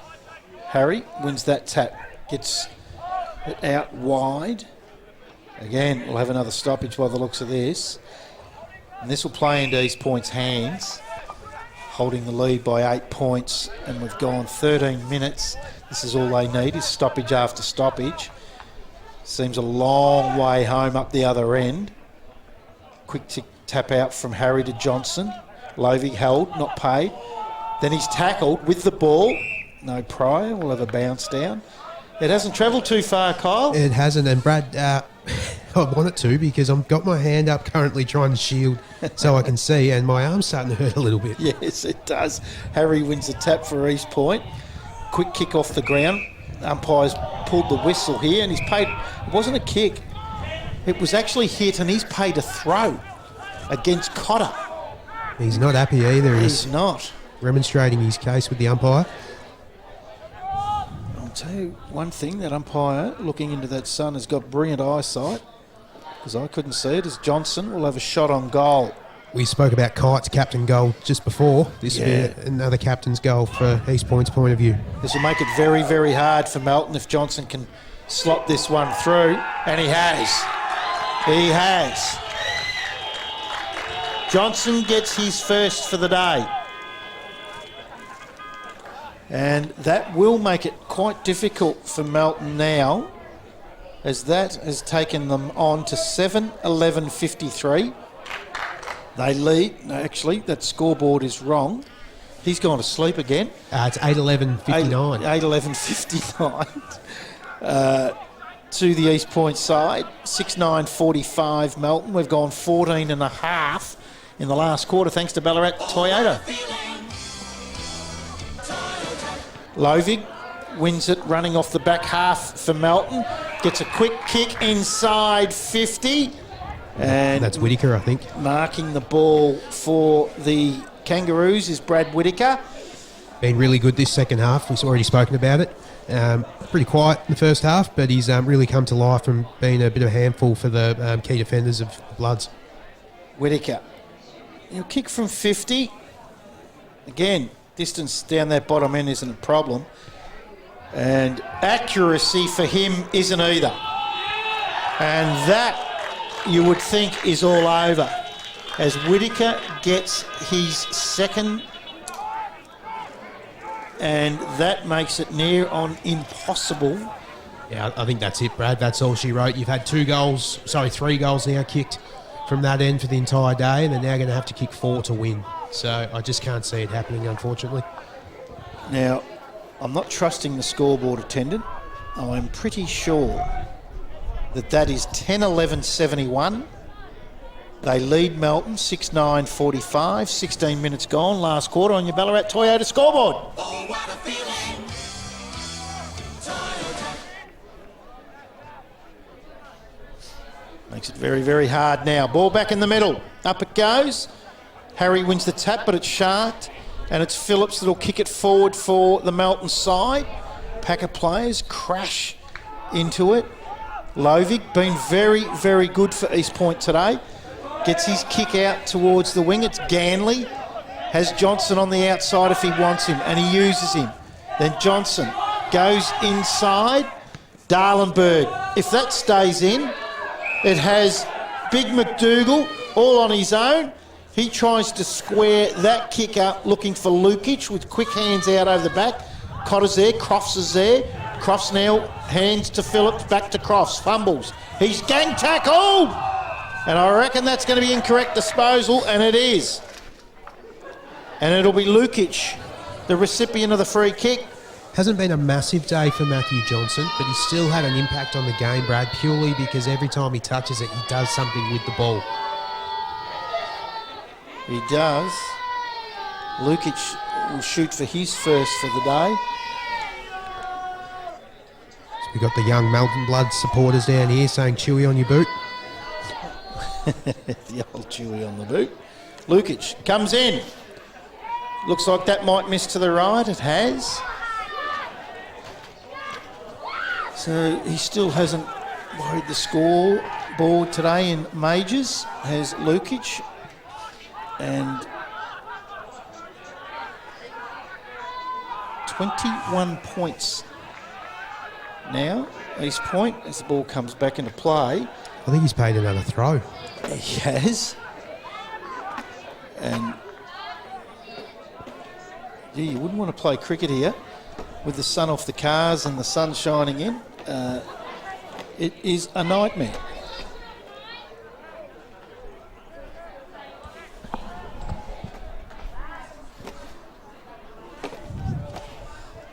All right, now East Point will come in with a shot on goal.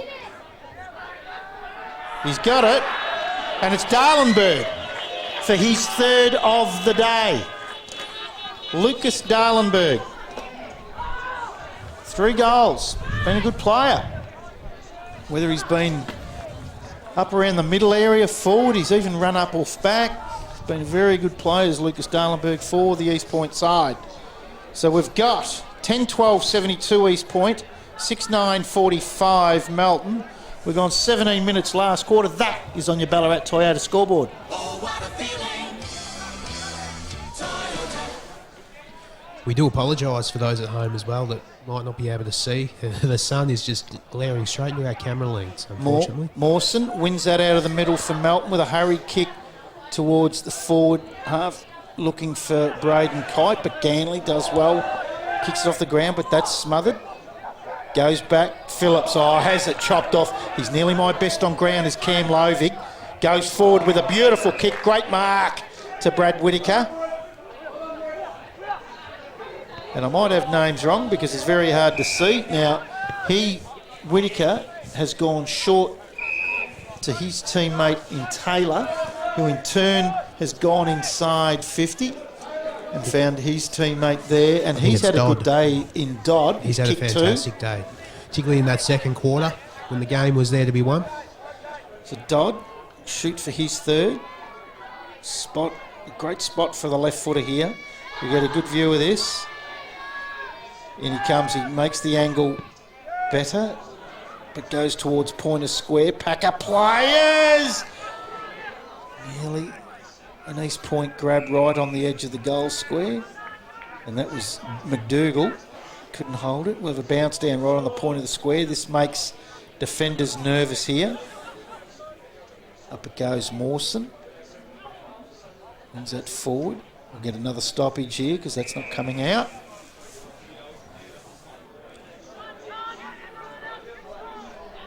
.20.5 minutes gone in this last quarter. The game's done and won. McDougall gets the tap forward for East Point. Quick hands out.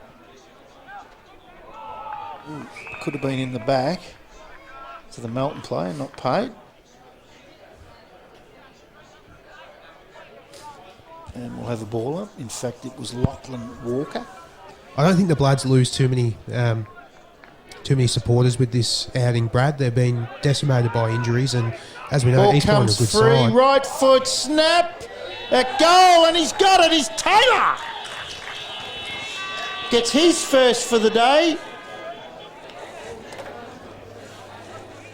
So, Jordan Taylor, he's first, and gets their 11th. 11-12-78, 5-9-45. It's drifted out to a game high of 33 points, 21.5 minutes gone last quarter. It's on your Ballarat Toyota scoreboard. Oh, what a feeling. Toyota.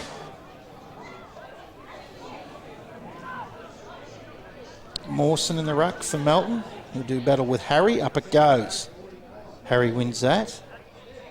Comes forward. Borg. Wrapped up by Nesta. Then wins the ball. Rodimer Onus. Quick hands out as he falls towards centre half forward. Picked up by Dodd. Right, a left foot snap around the body. Goes high.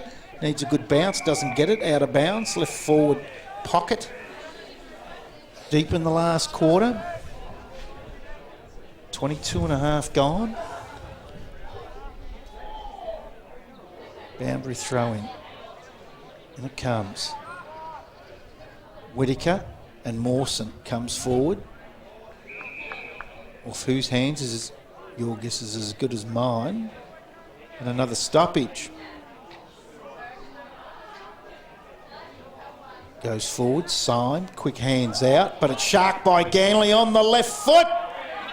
He's got it. And it's raining goals now, and that was Jack Ganley. And wow, they have just turned it on in the last quarter as East Point. And Really just this last 10 minutes, Brad. It was 8 points, 10 minutes into this quarter. yeah, 12-84. Lead Melton, 6-9-45. It's dragged out to 7 goals, 23.5 gone. Last quarter on your Ballarat Toyota scoreboard. Oh, what a feeling. Toyota. Yeah, they've lined up, haven't they? They get 3, 5, 8 different goal kickers now, East Point, and they're lining up in this last quarter as Mawson tackles Harry after the ball up. We'll have another one between the same two. Up it goes. And again, ends up in the hands of Mawson, but he's all wrapped up. We'll have another bounce down, third one. That's what happens when they wrestle. You need someone to get that tap free, and that's what Harry does that time to Walker, but he's tackled. Quick hands out. Rodimer Onus with a hurried kick inside. Finds a teammate right on the arc. High kick towards the goal square. Riley Walker's there for Melton though, and it's going to be easy to defend. He goes short to Cotter. Cotter in turn goes to Borg with a short one. Still inside defensive 50, the Bloods. He plays on, goes onto the left foot. He can kick either foot quite easily. Looks for Liam Carter. Punch to the front to Hanley. He's wrapped up by Johnson. Johnson with quick hands out. Walsh gets a hurried kick. Chopped off by Cotter. Quick hands out towards Walker. Nice little flick out to the outside, but couldn't get the bounce. His teammate, and he's wrapped up. And again, we'll have another bounce down. It's 60 around from the East Point goal. Late in the last quarter in your Ballarat Toyota match of the day. Up it goes. Mawson probably won that. But it's come forward and it's picked up by Nesta. I reckon that was touched off the boot. Doesn't matter. Missed to the right. And a behind to Aiden Nesta. It's been good today as well. It's all of a sudden blown out to 40 points, Brad. It's unfortunate, isn't it? Because Melton have been better than that. Kick in, out of side. Now they're up on the wing. And it's Jordan Kite. Quickly plays on. Oh, handballs to Riley Walker, and he's done a hamstring. He has gone over the boundary line with a hamstring, Riley Walker. I'm certain of it. And now tackled high, the Melton player. Yes, the umpire says it is. And we'll have a free kick. Just keeping an eye on it. Might just be cramp. I hope it is for his sake. Yeah, I think it's just a real bad cramp. Got the trainer trying to get it out now. Now Melton go forward up towards 50 looking for Carter. He wins it. Then he's tackled. Quick handball to the outside. Carson's there. Lovig's there. Gives it off to Rodimer Onus. Takes him on. Draws away from Mawson. Finds a teammate out of side. And they'll just control the footy. It's deep in the last quarter. They obviously won't lose from here. Again, Taylor, long kick out to the outer wing. Finds a teammate. Now they're away. High kick from Darlenberg. Goes inside 50. Great mark under extreme pressure, Chris Carson. Quickly gives the handball off to Lukic. Has a shot at goal. And he's missed again to the right. There's another kicking boots on today, Lukic. I reckon he's got about 3 or 4 behinds as they bring the ball back into play. Out of side, back pocket. He's not alone on that front though, Brad. He's not, as Roberts from Melton goes up looking for Crofts, but I reckon that's carried out over the boundary line. It has on the full. So East Point come in board now to Dodd, who's had a good game. Dodd, he's going to have a shot at this. He's kicked 2 on the left foot, sits it up. Just goes for the edge of the square. Packer players fly. And we'll get a stoppage. About 15 out, 20 out from the East Point goal as Lovig picks himself up. A lot of players around this. Van Meel pushes Mawson out of the way. Kicked off the ground by Thornton, but misses to the right. Just a lot of behinds now late in this last quarter out here at McPherson Park, and they're home, the Kangaroos. 42 points in front, 7 goals as Harry chops that off with a fist back, ends up with in the hands of Ganley. Gets a high kick up towards the Packer players, comes out to Thornton, quick hands off, gets it back, quick snap at goal by Johnson on the right leg. What a goal! The captain, Matty Johnson, gets his second for the day. Thornton was really good then, and Walsh, and they kept at it, and he was able to kick his second, Matty Johnson, and that takes East Point onto 13-15-93. Melton 6-9-45. We've gone 29 minutes last quarter. That's on your Ballarat Toyota scoreboard. Oh, what a feeling. We say he hasn't had much of an impact, Brad, but he's probably still had his 20 touches and kicked 2 goals, which, you know, he's almost best on ground now. Yeah, I know. It's unbelievable. As Suda brings the ball out of the middle, finds his teammate there in Hickey. Hickey on the left foot goes inside. Carter, quick hands out to Kite, his captain. Back to Hickey. Hickey gets one against the Tide. And he's kicked his second for the day. And just against the Tide, they were able to, they stick at it, and they were able to get one late in the quarter. So that takes them on to 7-9, 51, 13, 15, 93 East Point. Nearly 30 minutes gone on your Ballarat Toyota scoreboard. Oh, what a feeling. Toyota. He's tried hard all day, Hickey. Kicked a couple of goals, being creative on the outside. Just probably when you think about it, East Point across the board have just had a few players that have just been able to contribute a little bit more. Up it goes in the middle. Harry and Mawson. Mawson wins that. Goes to ground. Taylor's wrapped up by Mawson and Suter.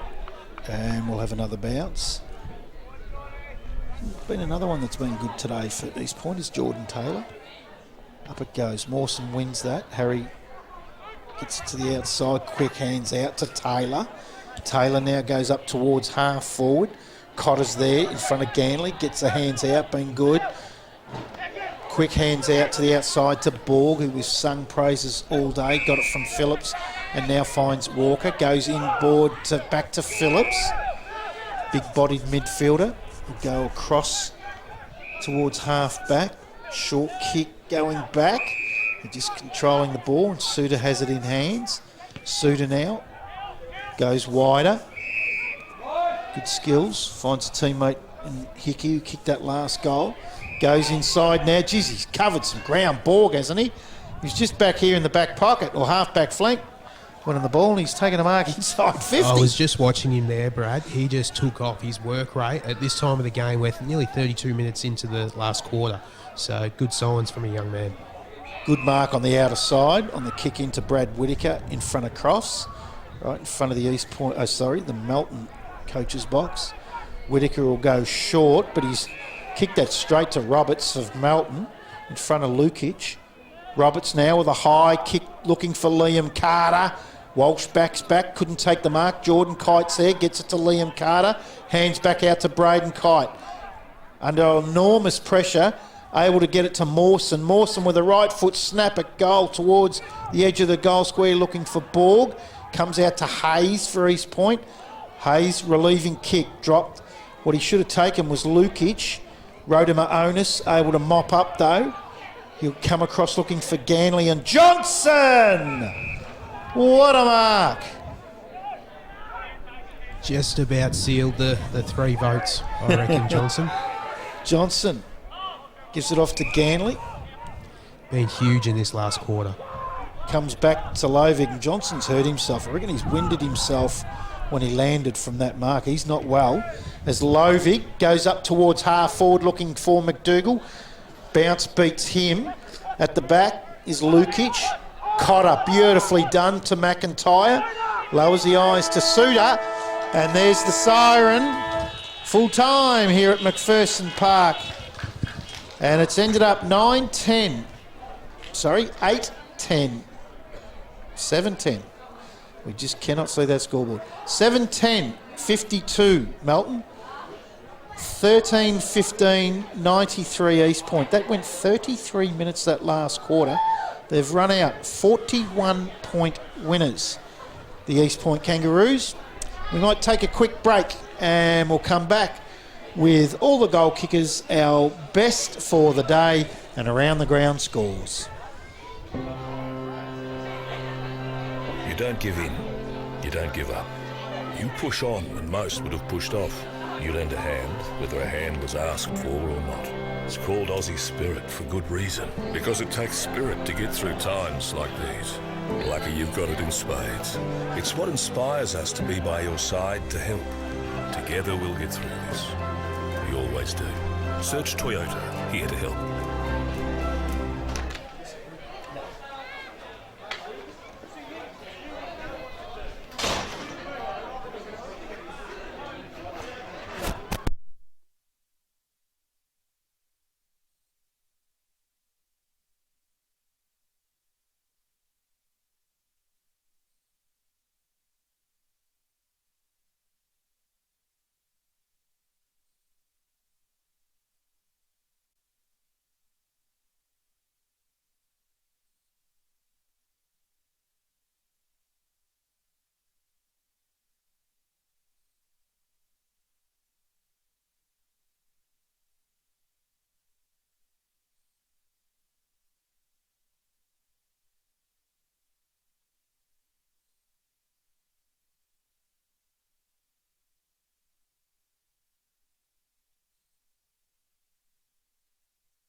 After a long, hard day, nothing beats a long, cold brewery fresh Carlton Draft. Pour it long, pour it cold, pour it Carlton, pour it gold.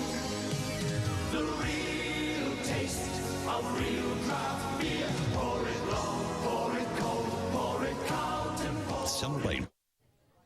Welcome back to McPherson Park, where we saw East Point 13-15-93 run-out winners by 41 points over Melton 7-10-53. Goal kickers for East Point, 3 to Darlenberg, 2 each to Dodd, Johnson and Whittaker, and singles to Lovig, Jack Ganley and Brown and Taylor.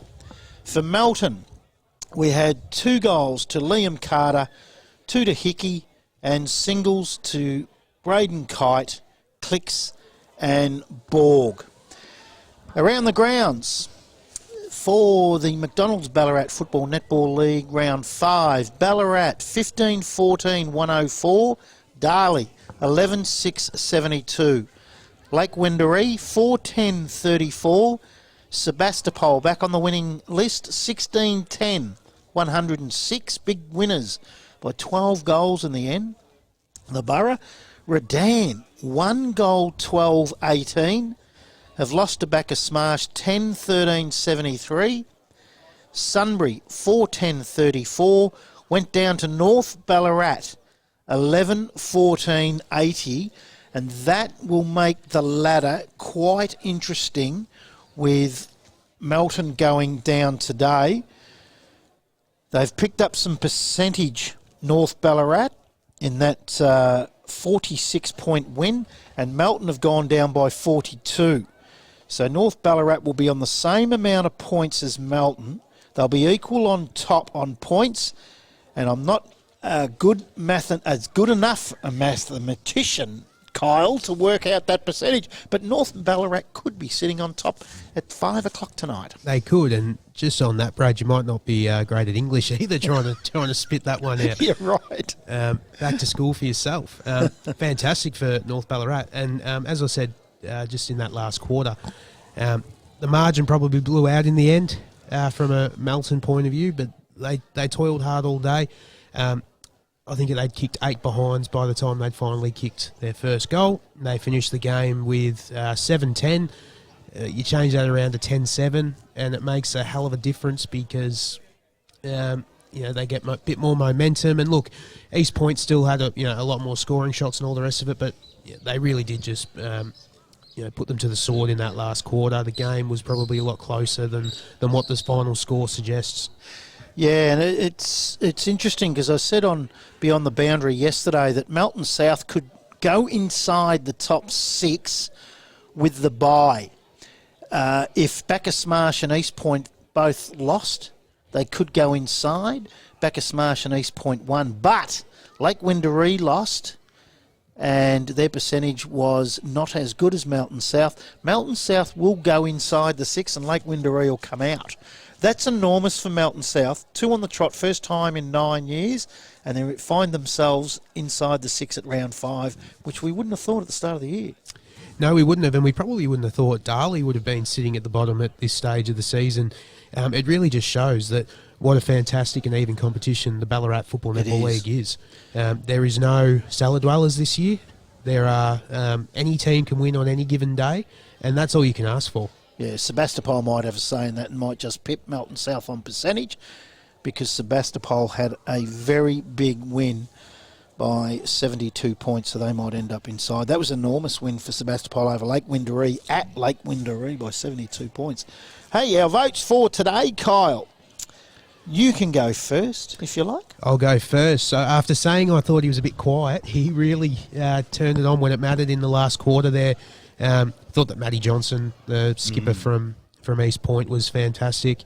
As the game went on and as things got tight, he just grew, and that's what good players do. They stand up when it counts. So 1 vote to Johnson. My 2 votes goes to young Kyle Borg. I think he was Melton's best by a country mile. His work rate, just watching him work off the ball, Yeah, I'm not sure how old he is. We said that he is on. He's only 18. He's only 18, so he's on the Western Jets list. We spoke about it in the call. If I'm a VFL club, I'm knocking on the door and saying, "Hey, let's get this kid down, at least training with us, and to see what he can do." Because I know at the moment there's a bit of a break with the NAB League boys, so it's a perfect opportunity for someone like that because he really did show attributes of a player that's played beyond his years, but probably. Going forward, he might just be a little bit too good for country football, and he might be able to show his class on a higher level stage. Yep, and your 3? And my 3 votes couldn't go past Lovig off the half-back line all day. Said in the call in that last quarter. Kicked a goal as well, pushed up, created a lot of play on the outside, spent a bit of time in close in the midfield as well. I'm not sure whether he went into the midfield as such, but I think he followed up his half-forward opponent into the stoppages and was able to get his hands on the footy around the stoppage. And at the end of the day, I think he was probably the difference between the two sides. Yeah, I went 1 vote Kyle Borg for what you just said, actually. He's a little fella that just keeps going and going and going. His gut running and his work rate, second to none. And his disposal by either foot hits targets all the time and puts his teammates in better positions. I thought he was very good. I thought Matty Johnson really toiled hard in the middle all day for East Point. I've given him 2 votes, and I've gone Cam Lovig as well for the best on ground. I just thought he was the one for 4 quarters. A lot of other players were good for 1 and 2 and 3 quarters. Cotter petered out a little bit after half-time, did an ankle in the 3rd quarter, but come back on courageously and toiled and worked hard. But I just thought Cam Lovig from the very first quarter was on top of his game and give him a lot of drive. And as you say, he's run off half-back and he's kicked a goal. He was very, very good. The last quarter, East Point have kicked 7 goals, 5 to 2 goals, 2. So Melton still, against it, have ended up kicking 2 up that top end in the last quarter, which was commendable. The shocking injury list, they got more casualties again today. They all look like they'll probably come up and they'll be okay for next week because they'll need to be too, because they have, even though they're at home again, they have Redan next week who are going to be seething after a 1-goal game. Well, as we just spoke about, Brad, I don't think you can look too far ahead this year with the fixture and pencil any game in as a definite win. So, yes, they've got a good side in Redan next week, but every game, you take it 1 week at a time, the old cliche. But, as I said, Melton don't lose any supporters out of this game. They're depleted by injuries.